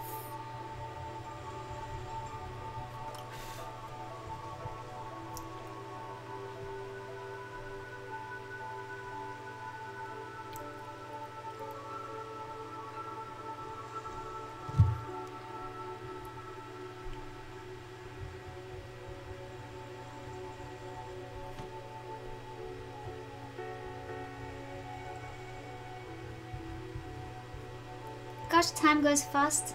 It's already 12. I already need to pick the next winner for live drawing.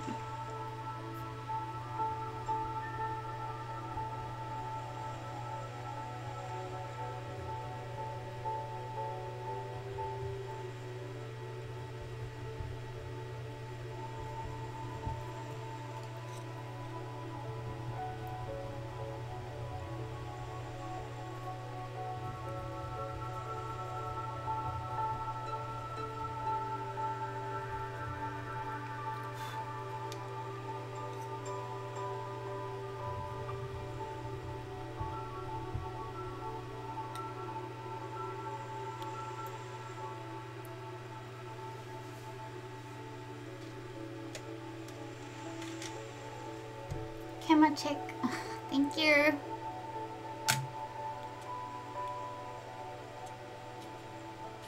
Hey Ngozi.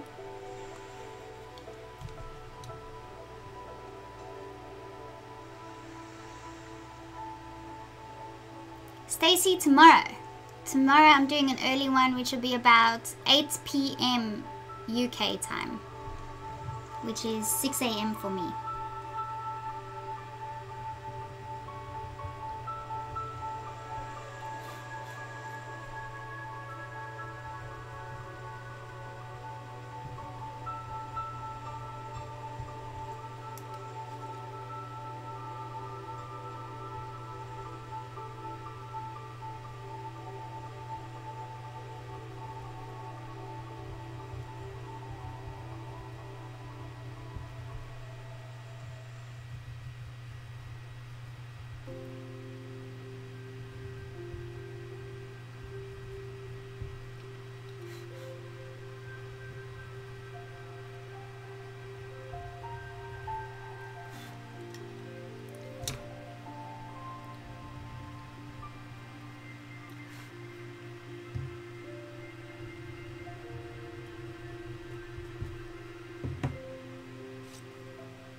Jody's asking, can I show the original pic of Uzi? Sure, I'll show you quickly.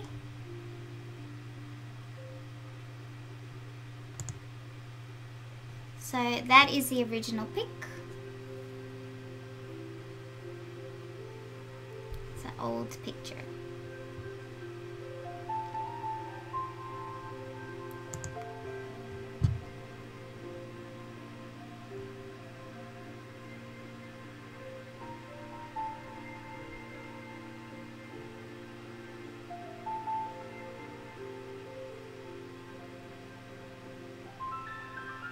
Cool. So Luke said that's around 7 p.m. in the UK and Portugal and 8 p.m. in the rest of Western Europe.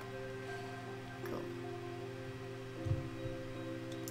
Yeah, thanks Maureen. If you want to join our Facebook page and you want to just talk about art supplies and stuff and share YouTube channels that are dedicated to art, then join our Facebook group called Sheldene Art Hoards.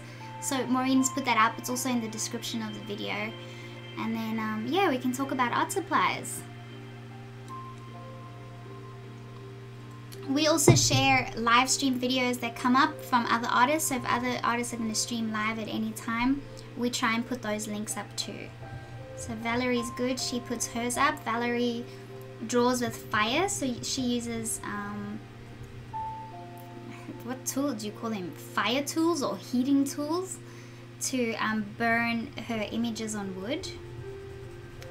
And Admas Art also does drawings with pencils and pastels.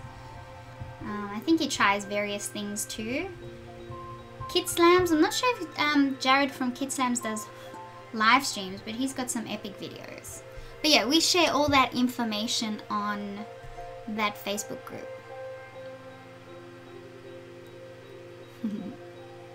Wood burner. Duh.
So I'm not using much pressure, and because of that you can see the texture of the paper, but that's fine because we can use our pastel shapers to blend that smooth later on.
Oh, Amy, yes.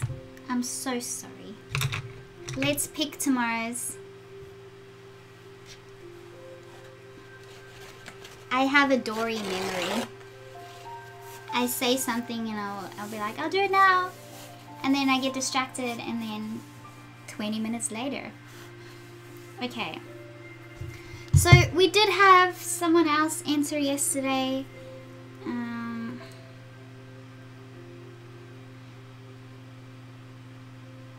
Let's see. Make sure no one else has. So if you want to enter the next drawing to be done live and submit your image, then check the description on how to enter, and then I can put your name on the list. You need to be a student to enter.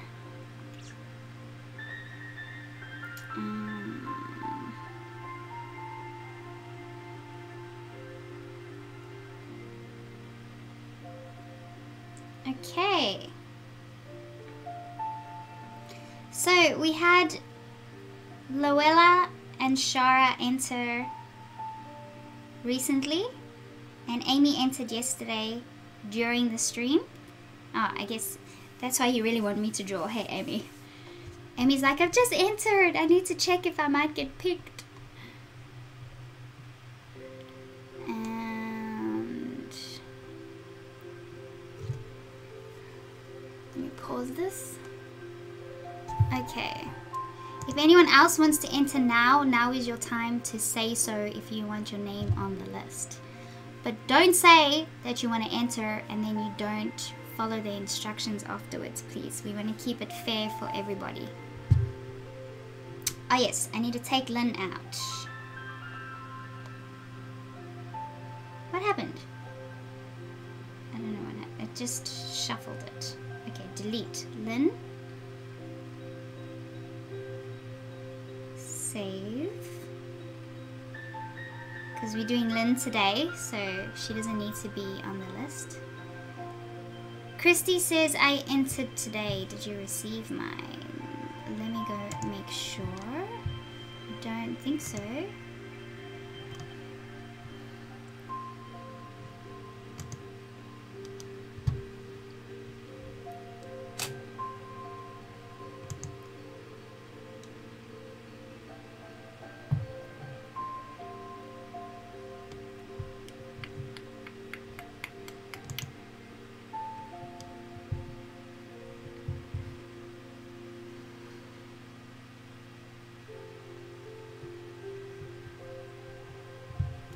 Loading.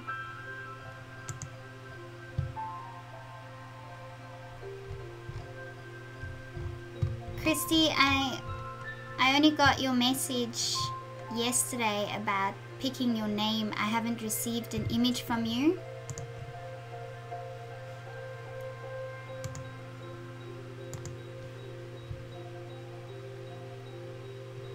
Let me just check my student list real quick as well.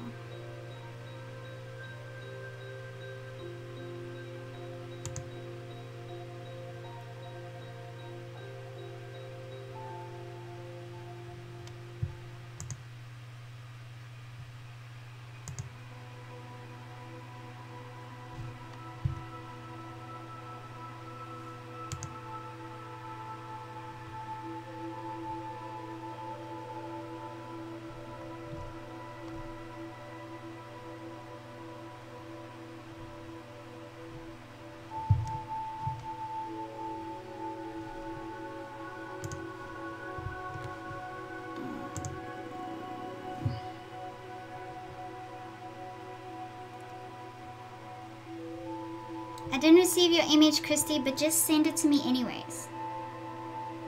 I know you are a patron already. So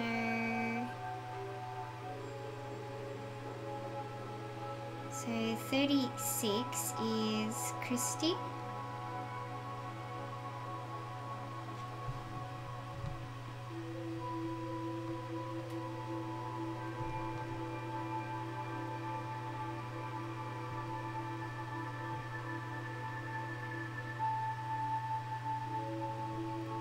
Jody's saying enter me. So that's a different Jody.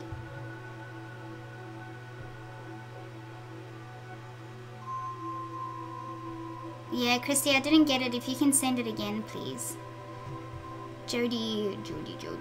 Jody M.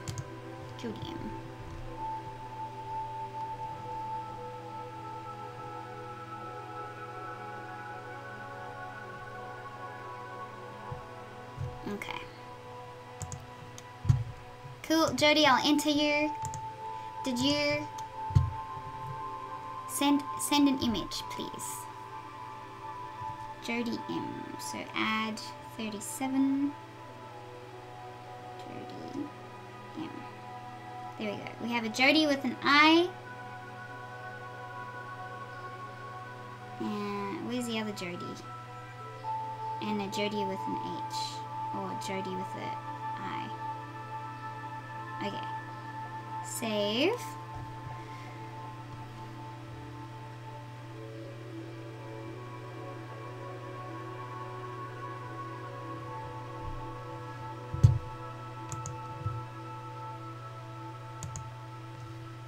We'll just cut out there for a second. You have to my Sheldene Fine Art Facebook page. You need to send the image. If you don't have Facebook, then you can email it to me, which you can find on the website. Okay, we ready?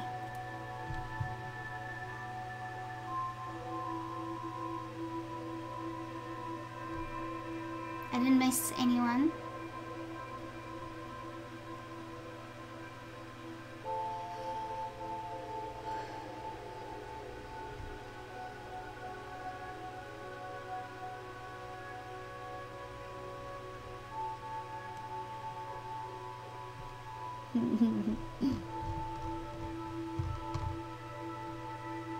Cool, got it.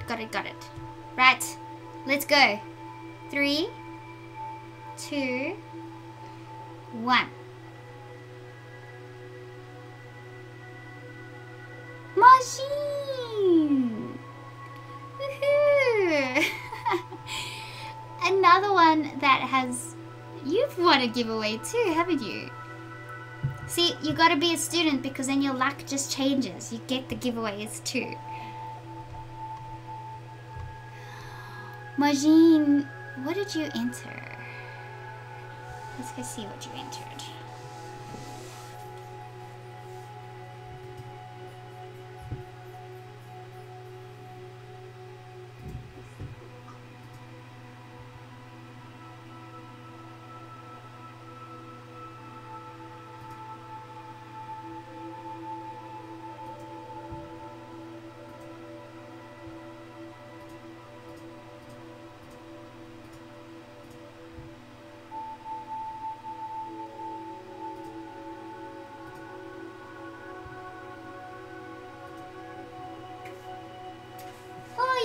Majin entered the dolphin.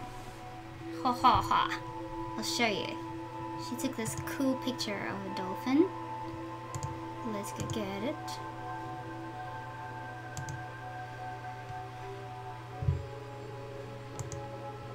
My poor eyeballs. I've noticed that when I really concentrate on a drawing, I don't blink enough. And then by the end of the day, my eyes are so red. Looks weird. Okay.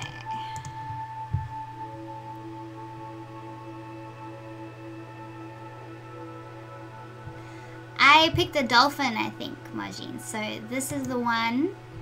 This is Majin's image.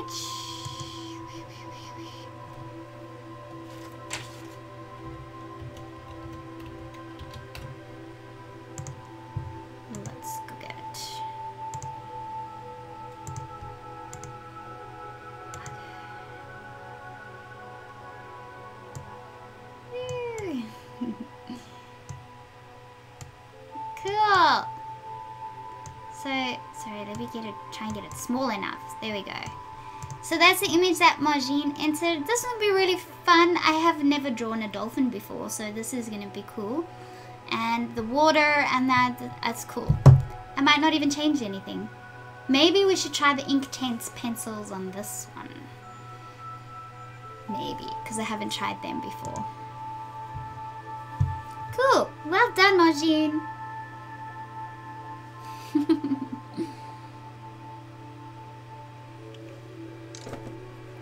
Amy, you may now go to your appointment. Thank you for joining us.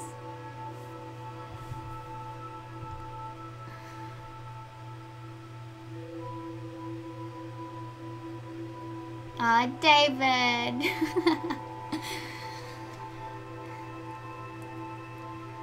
Yeah, the only male's drawing that managed to win so far is Mike. We gotta get more male entrants. Well, no, we shouldn't, because then it's gonna reduce David's chances even more.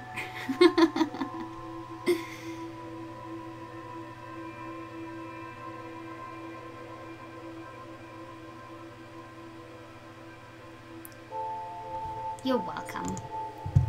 Okay.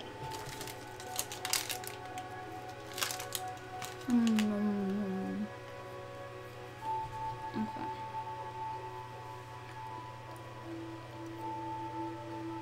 Good night, Luke. Thank you so much for joining us. At least tomorrow should be a better time for you.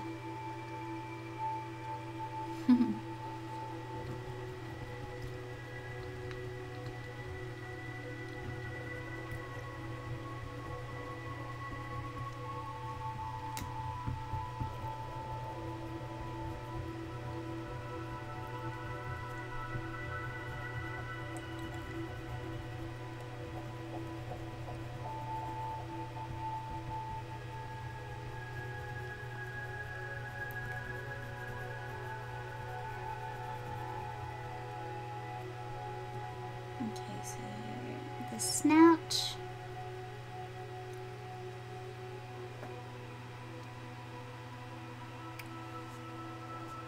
What did I do here?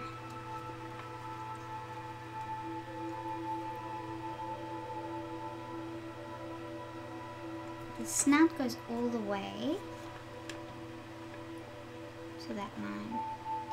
Okay. So the snout is here.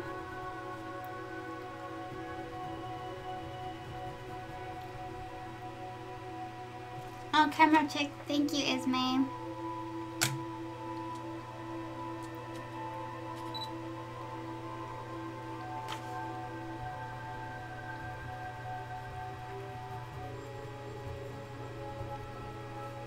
And then the Kong actually goes further up.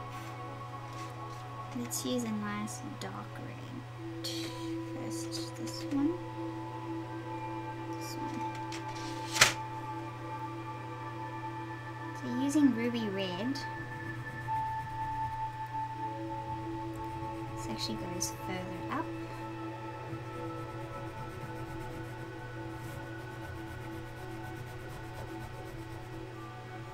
All the way to there.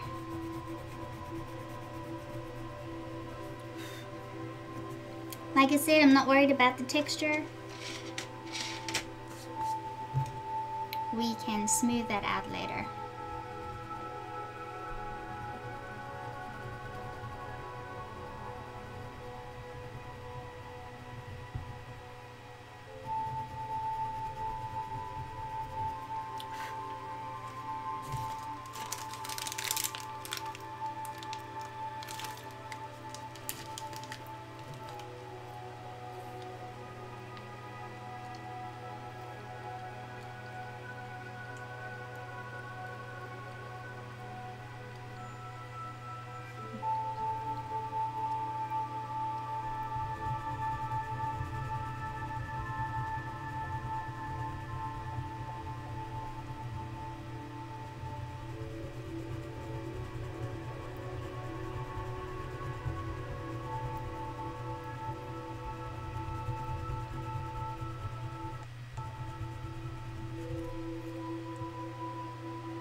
Okay, okay, okay.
Okay, now let's add some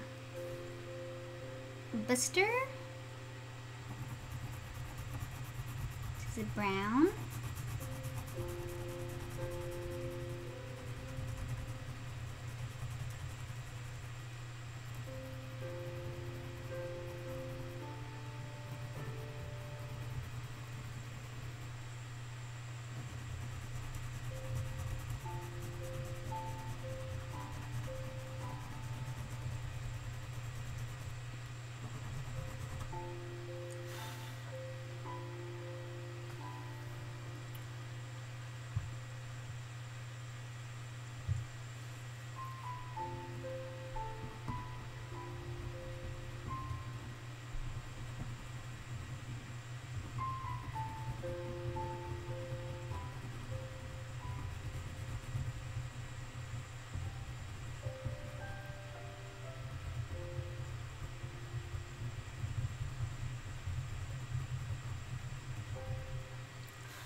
Ooh, so I pre-ordered the first 25 of the calendars. So the first 12 drawings of this month's challenge has gone into the first half of the calendars. There's a limited edition of 50, and the first 25 will have the first 12 drawings in. So I've ordered them, I've scanned them in, they're all good. The calendar looks so nice, and I should hopefully get it by the end of next week, I think. I've got 12 orders in already.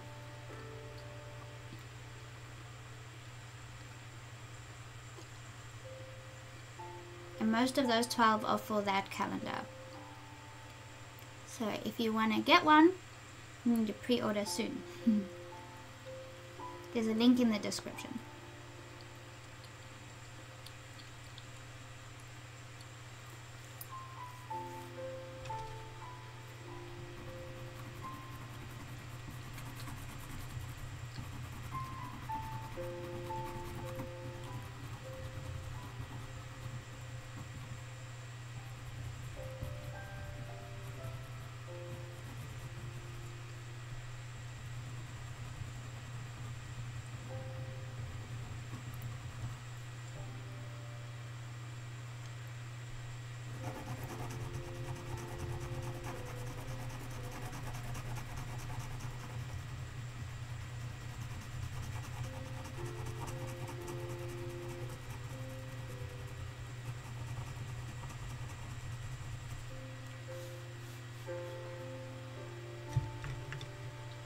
Okay, using some of the light ochre.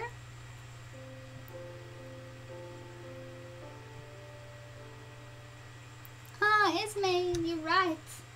Let's check on Benjamin. I bet he's really sad. Oh, poor Benji. Be careful not to drink too much water in one day. What? That's the first time I'm logging water in today. Oh no, it thinks it's yesterday. Now it thinks I overdrank water. Damn it. It's probably because I was still drinking water at like midnight when I entered it.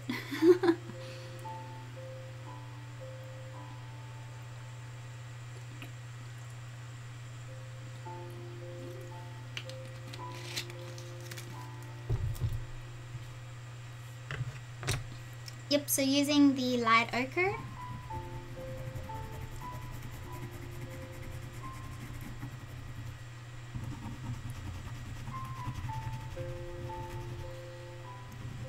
Oh wait, going back to using Vista over here.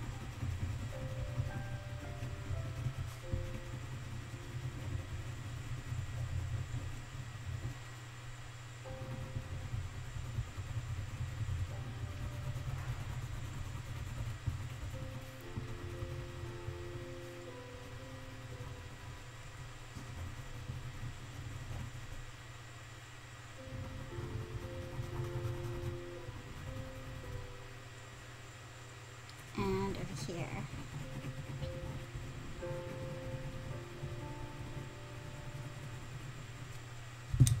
And then light ochre again.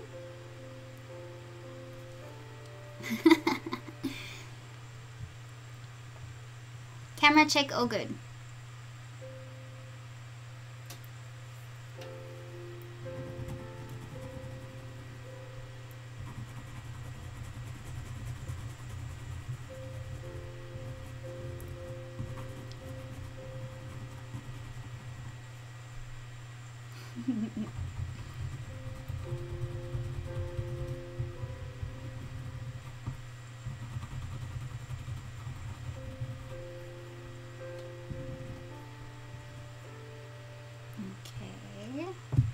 I want to use a grey,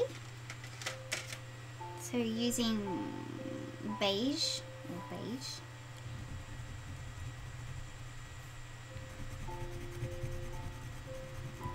Oh, it's gonna be fun when I blend this in nice and smooth using the shaper.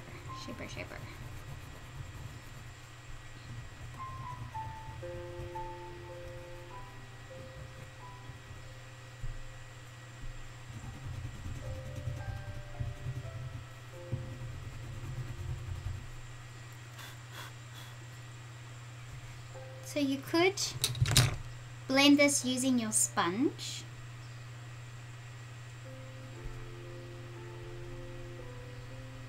Like this.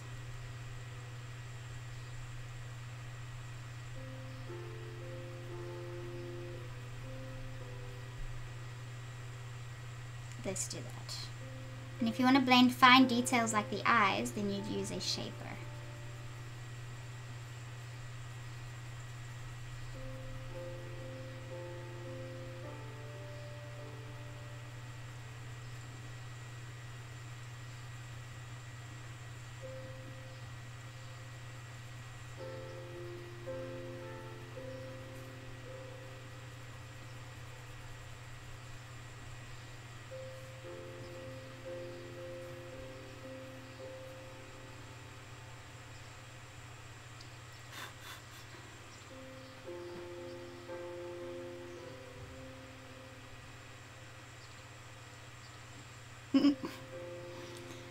Jamie. I usually do say it. Just not this time.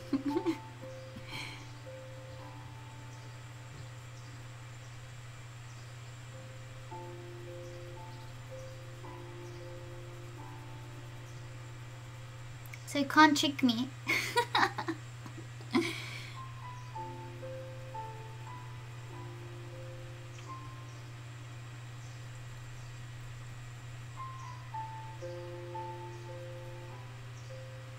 Can hear some pretty birdies chirping outside.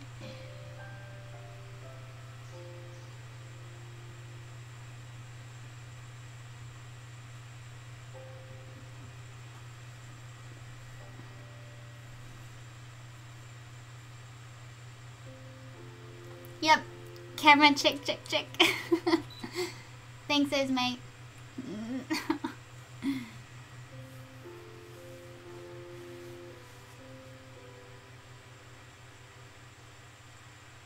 Sam, yes you can. Sam's saying, could you use a glossy spray at the end to make the colors more vivid and darker, like the photography, or is that a silly question? Yeah, you can do that if you want.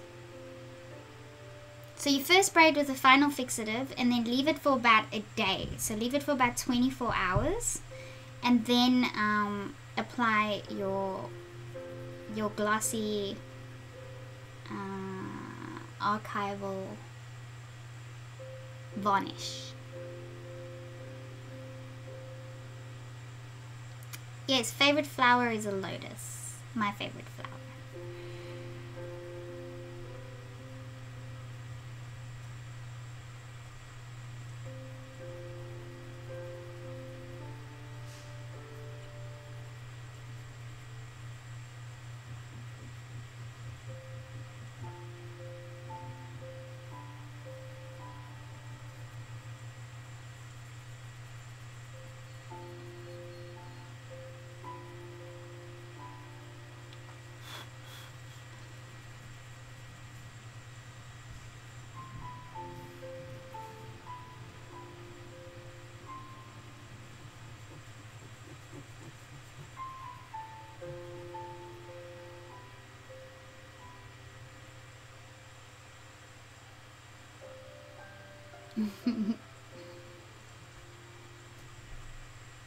Thank you, Sam.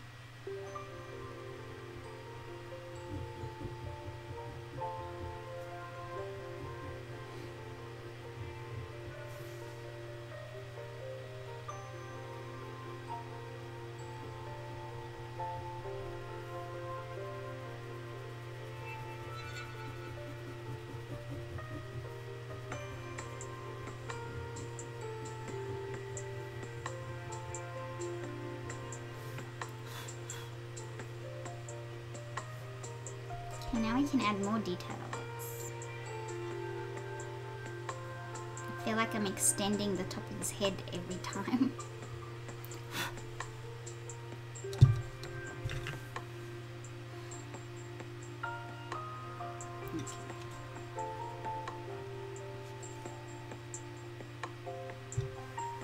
Right, let's work from the left. Ooh, that's a nice color.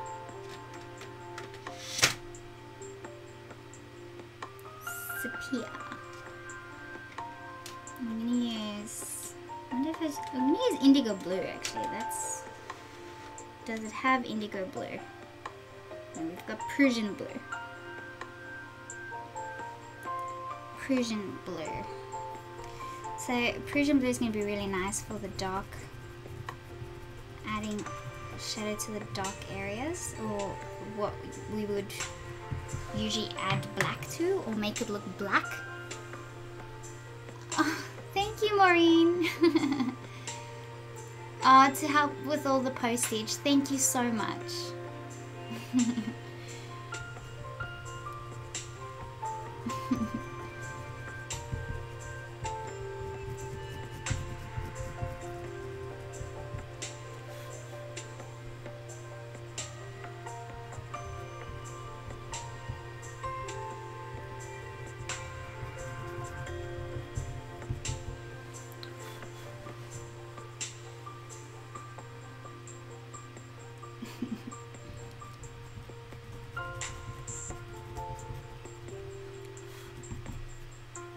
So talking about postage, I will give you guys a quick summary.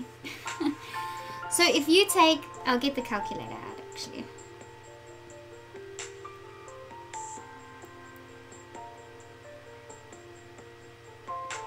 Okay, so I have about 80 postcards that I need to send. Let's just pause this.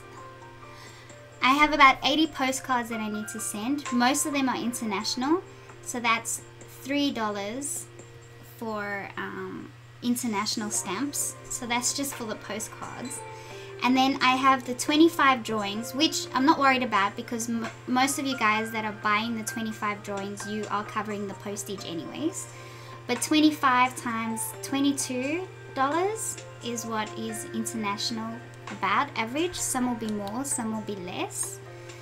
And then the giveaways, so it's going to be 20 giveaways all up because I missed the first couple of days. Also at about $22. So that is how, and this doesn't even include the calendars and stuff. So that's how much I'm paying for postage. It's crazy. It's crazy. I know, but you know, it's fine. Like I said, like we could probably take away the 25 minus 25 times 22. Can I do it that way? Yep. So it's about 680 that's coming out of my money because you guys that are getting these drawings, you are covering the postage for that anyway. So I'm not too fussed. But yes, that's how quickly postage adds up. It's a bit freaking scary. So yeah, it's gonna be interesting seeing that bill when the day comes. Okay, camera check. Thank you, Valerie. Thank you so much.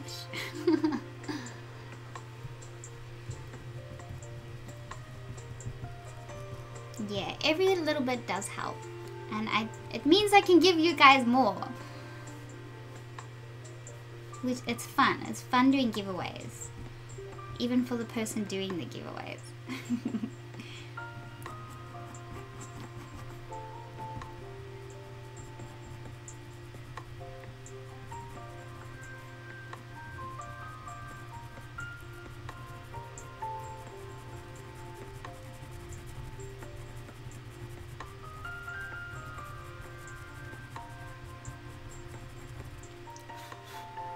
Oh, this blue is just adding to the color of the whole image as well. This is very nice.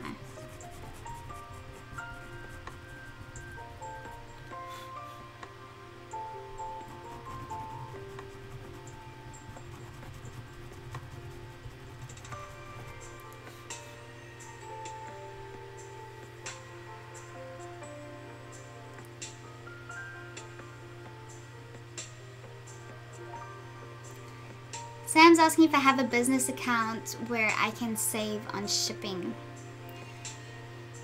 No, I don't.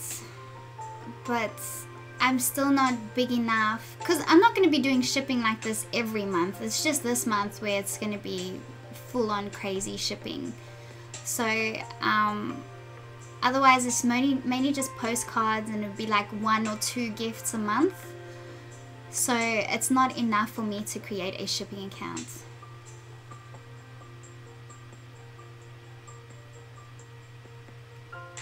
Ah, Jamie, it's yours. Valerie, I know, but please, I don't expect that from anybody. You're also a creator. You're in the same boat as I am. Extra little bit helps you too.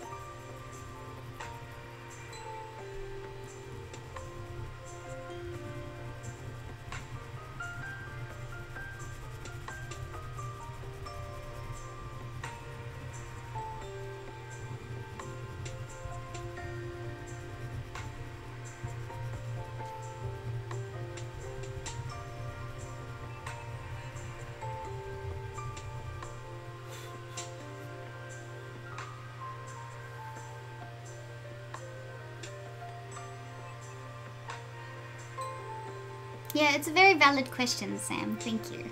If I was doing postage like that every month, then yes, I would definitely do that.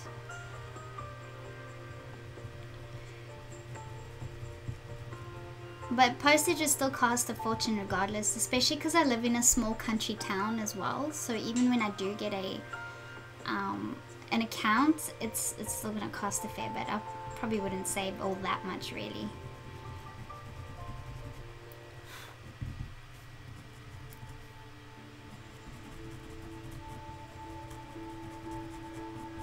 But it's all good.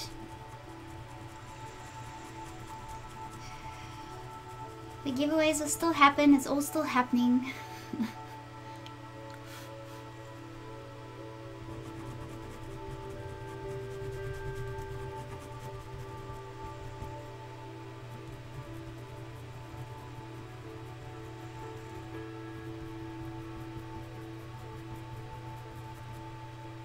You should thank all your fellow students as well, because that's what's also making this possible.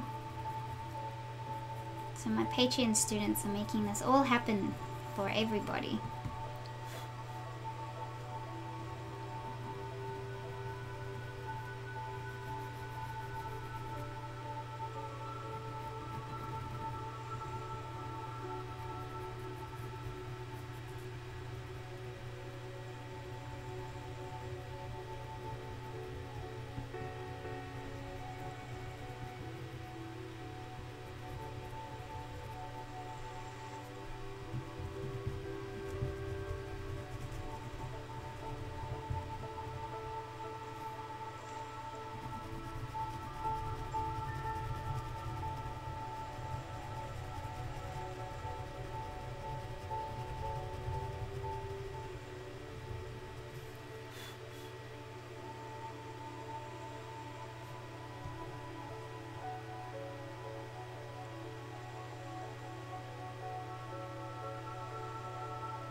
No, I haven't checked the burner tracking.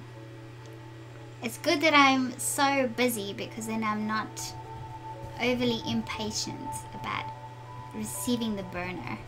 I'm excited to, but I wouldn't be able to do anything until January.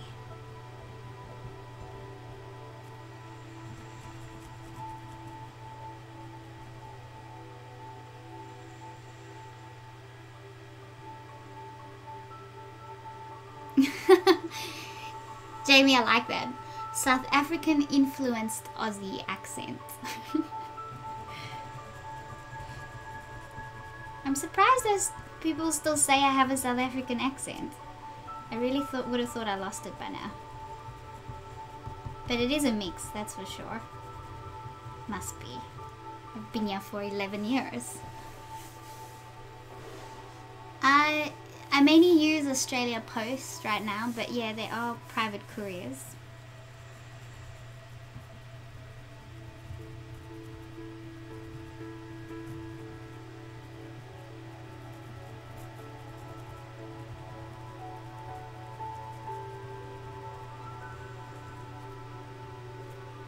So we have Star Trek's a courier, and Toll.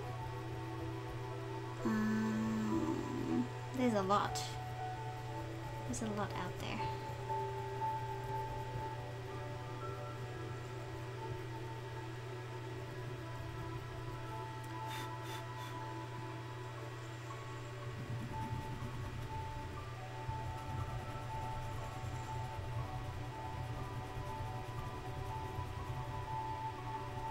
I love the effect this blue is having. It might actually look okay staying blue. And when we add the green in as well.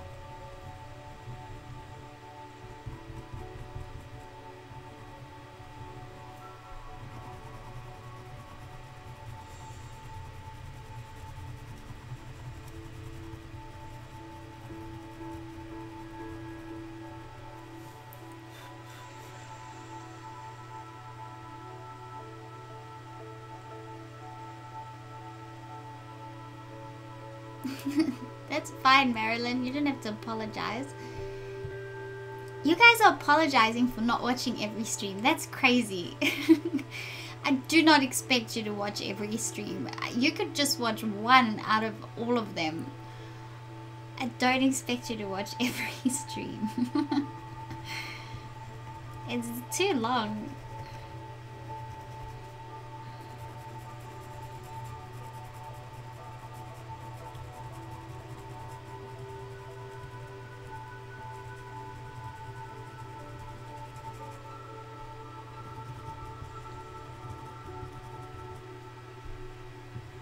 I'm sure you can tell by now that I'm going to focus on the trees last.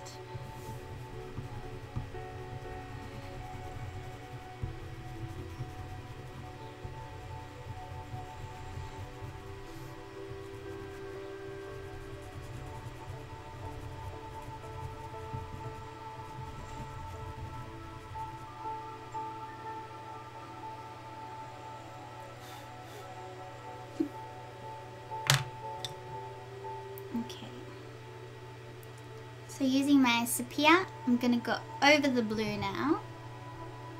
And I'm going to use a bit more pressure to see if I can get rid of the texture.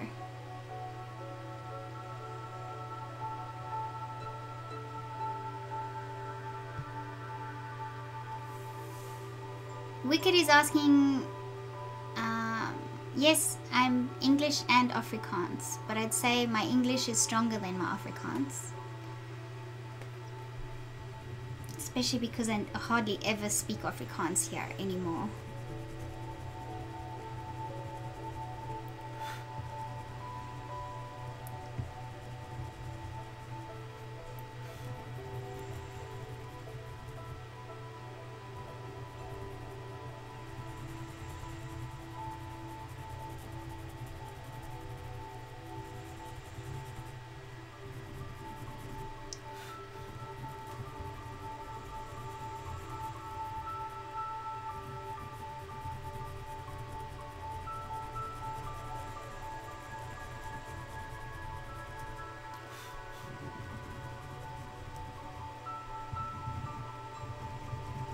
This looks so nice.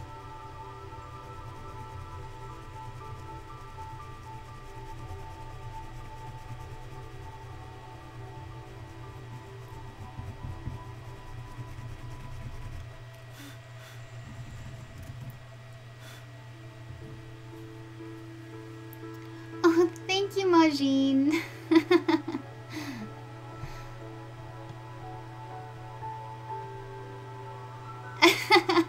I love all the postbox icons.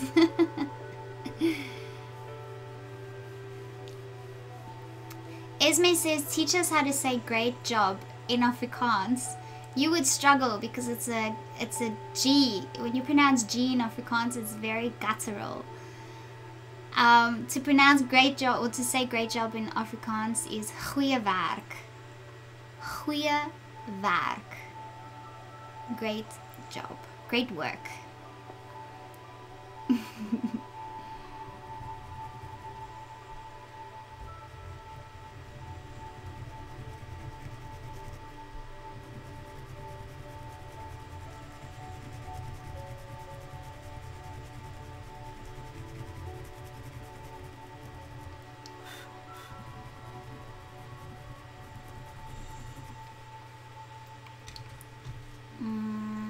Using brownish beige in here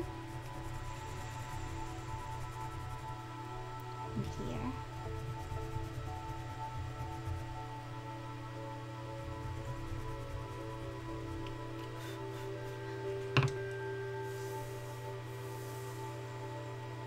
How do you write this?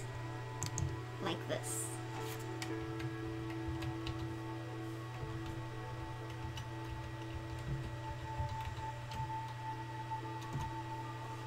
That's how you write it. See you, Savage. Thank you for joining us.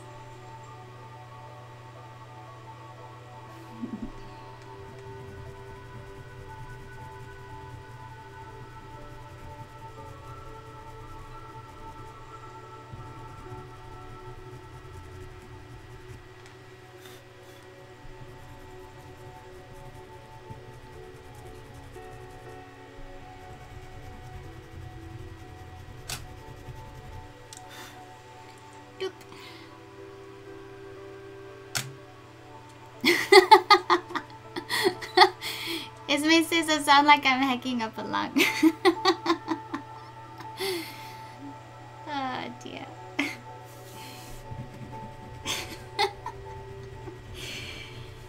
Yeah. I've been told that if you listen to Afrikaans people speaking, that it sounds like they're always arguing, apparently. It sounds like, because it's such a guttural, forceful language, and there's so much expression in the language, that people who don't know Afrikaans and they watch people speaking Afrikaans think that they're arguing. It's so weird.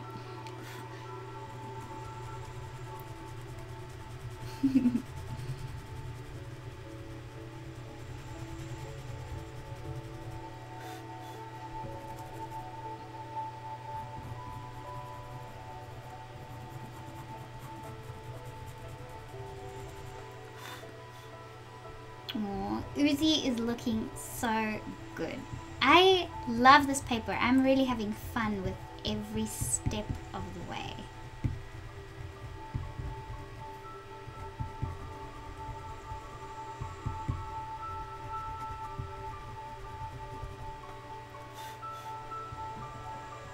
It's gonna look super cool once I start getting those trees in.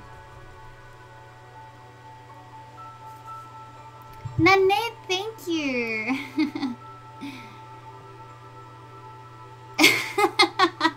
She's like, now draw my name, for goodness sake. We need to draw a ram.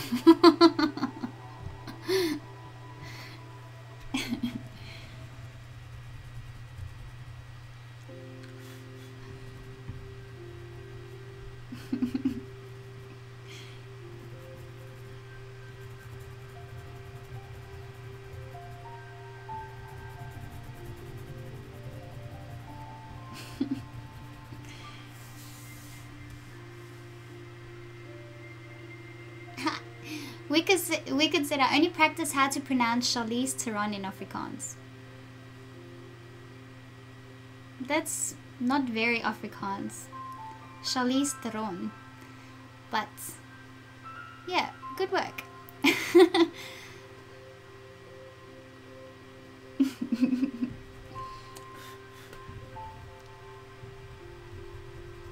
She's amazing, isn't she?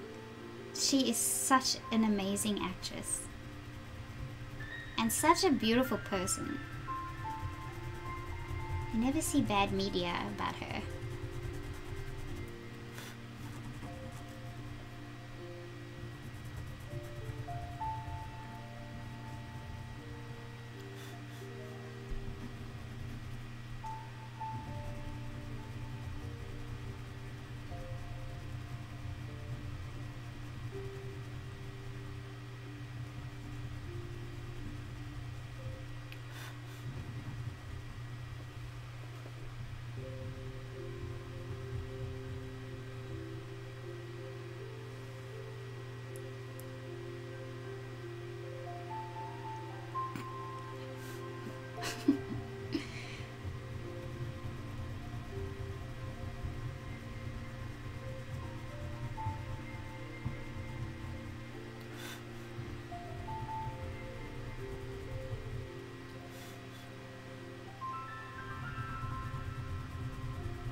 The more I draw this face, the more I fall in love with it.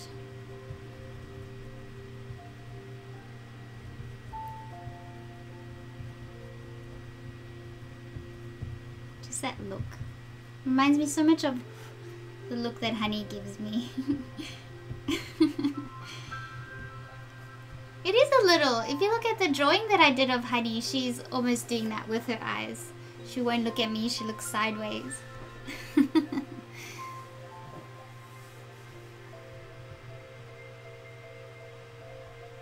Bye, Jamie. Thank you for joining us. Yes, Mighty Joe Young's a great movie. Bawl my eyes out kind of movie, but great movie.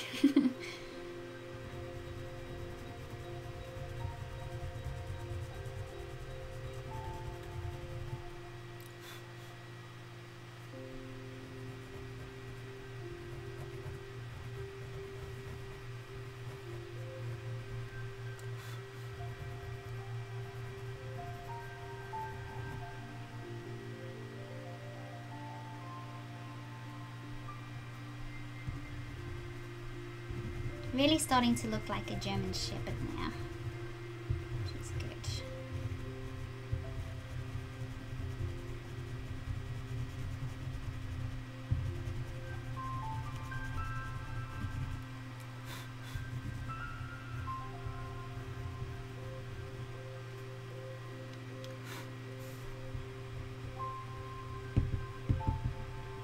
Okay, so tomorrow I'm doing a much earlier stream. I'm starting at 6 a.m. my time, which is 1 p.m. Central Time for the US, and between 7 and 8 p.m. for those in the UK.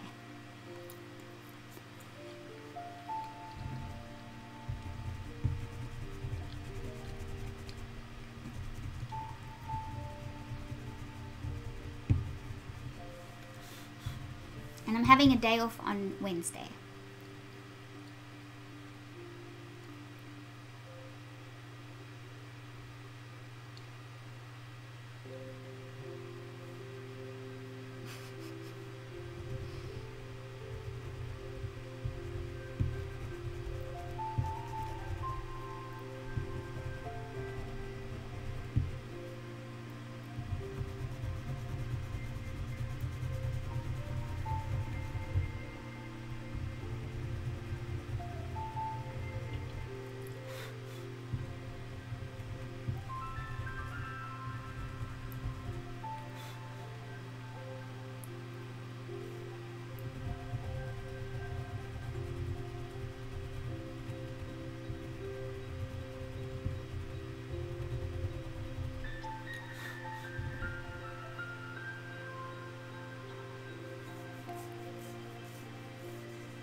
Okay.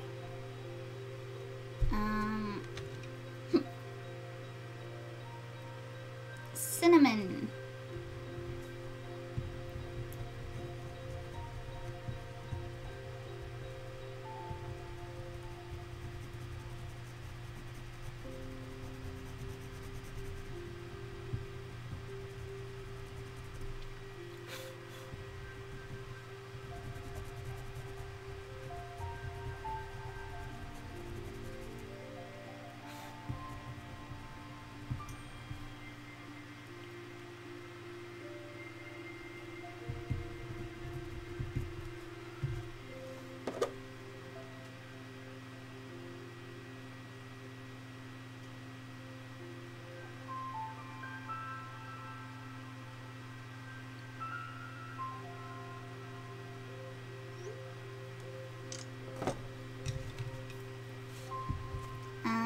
Light ochre.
So Vinny just woke up and he's texting me. He's in the other room.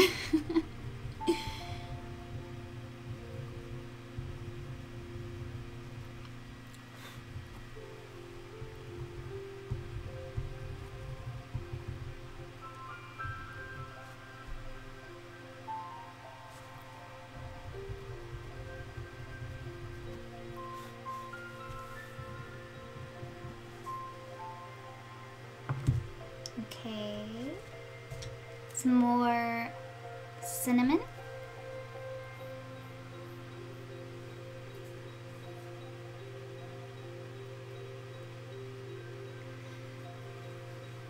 Oh yes, Sam, I took the reference and I just changed it up a little. Added some other things.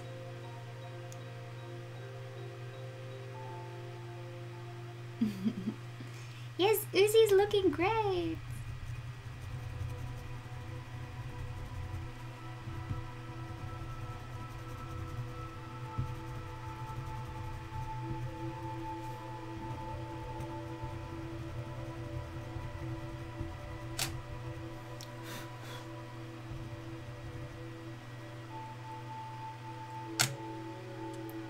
I think I really overextended his head here. Let's see compared to this. Oh no. Wait, here it is. A little bit, but not too bad. That's fine. Once we get the bushes and the trees here, it should look good. Camera check. All good. And then my battery's gonna die soon.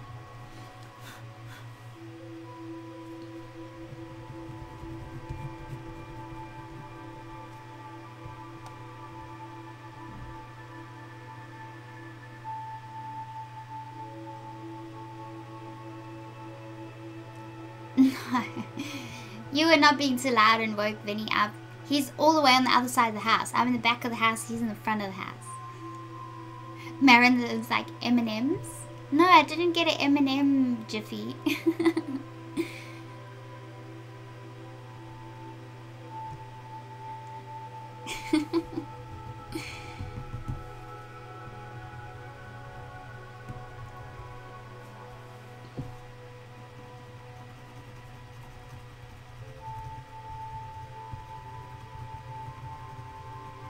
I may have to pause and make him some breakfast.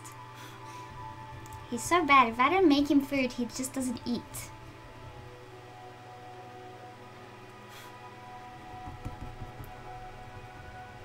He's like, oh, no, I'll wait. Then it's like dinner time before I'm done.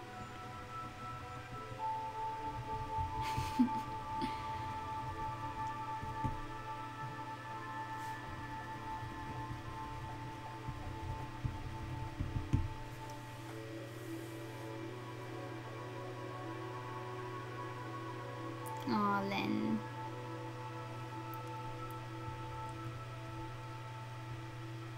I do get it.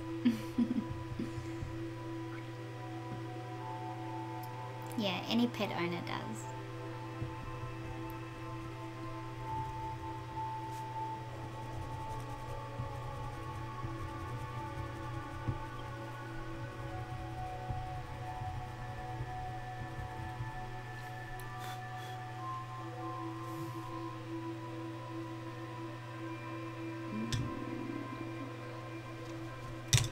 Using brownish beige.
Oh, Lynn is saying that poor Uzi passed away this year.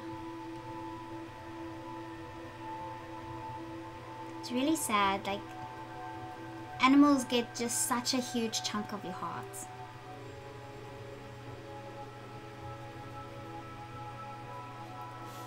And it's literally like losing a person, losing a loved one.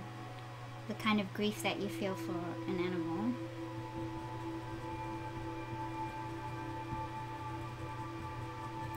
It's not nice.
Okay, using Bister.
Okay guys, I am going to take about an hour's break. I know that's a long time. I'm gonna stop the stream. I'm gonna end it. But what I will do is on my Facebook page, I'll post the unlisted link and then I'll finish it off for those guys that go via the unlisted link. So it's not going to be, you're not going to see it on YouTube. You won't get notified from YouTube.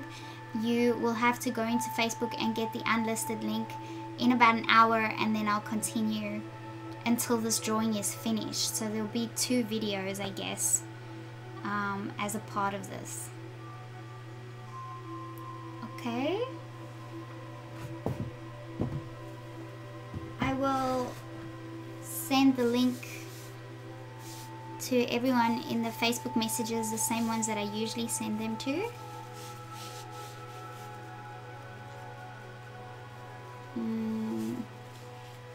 No, I'll put it on the Facebook page as well, the Sheldene Art Hoards Facebook page.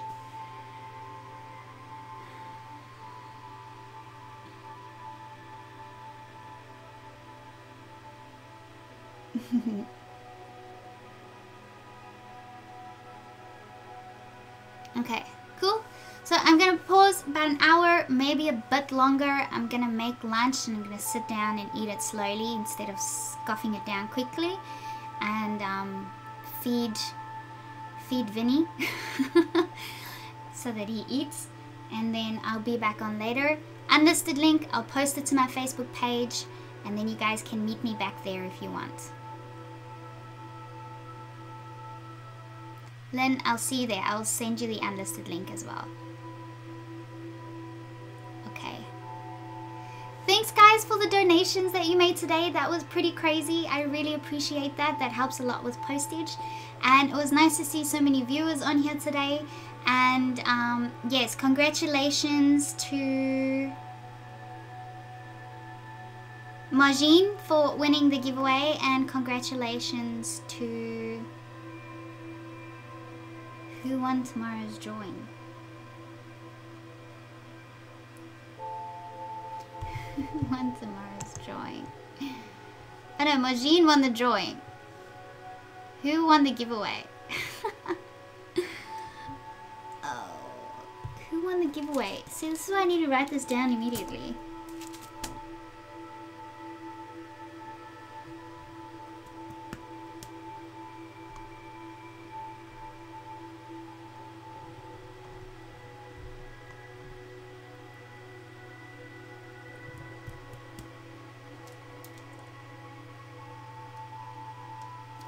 Christine won the giveaway. I'm writing it down. Yes.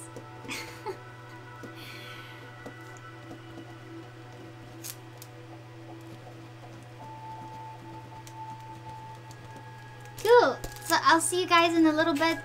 Again, I'm putting the unlisted link on my Facebook page, and I'll see you guys there about an hour, maybe a bit more. Okay. Esme says, Charles, goeie werk. Good work. Thank you. Alrighty, see you guys later.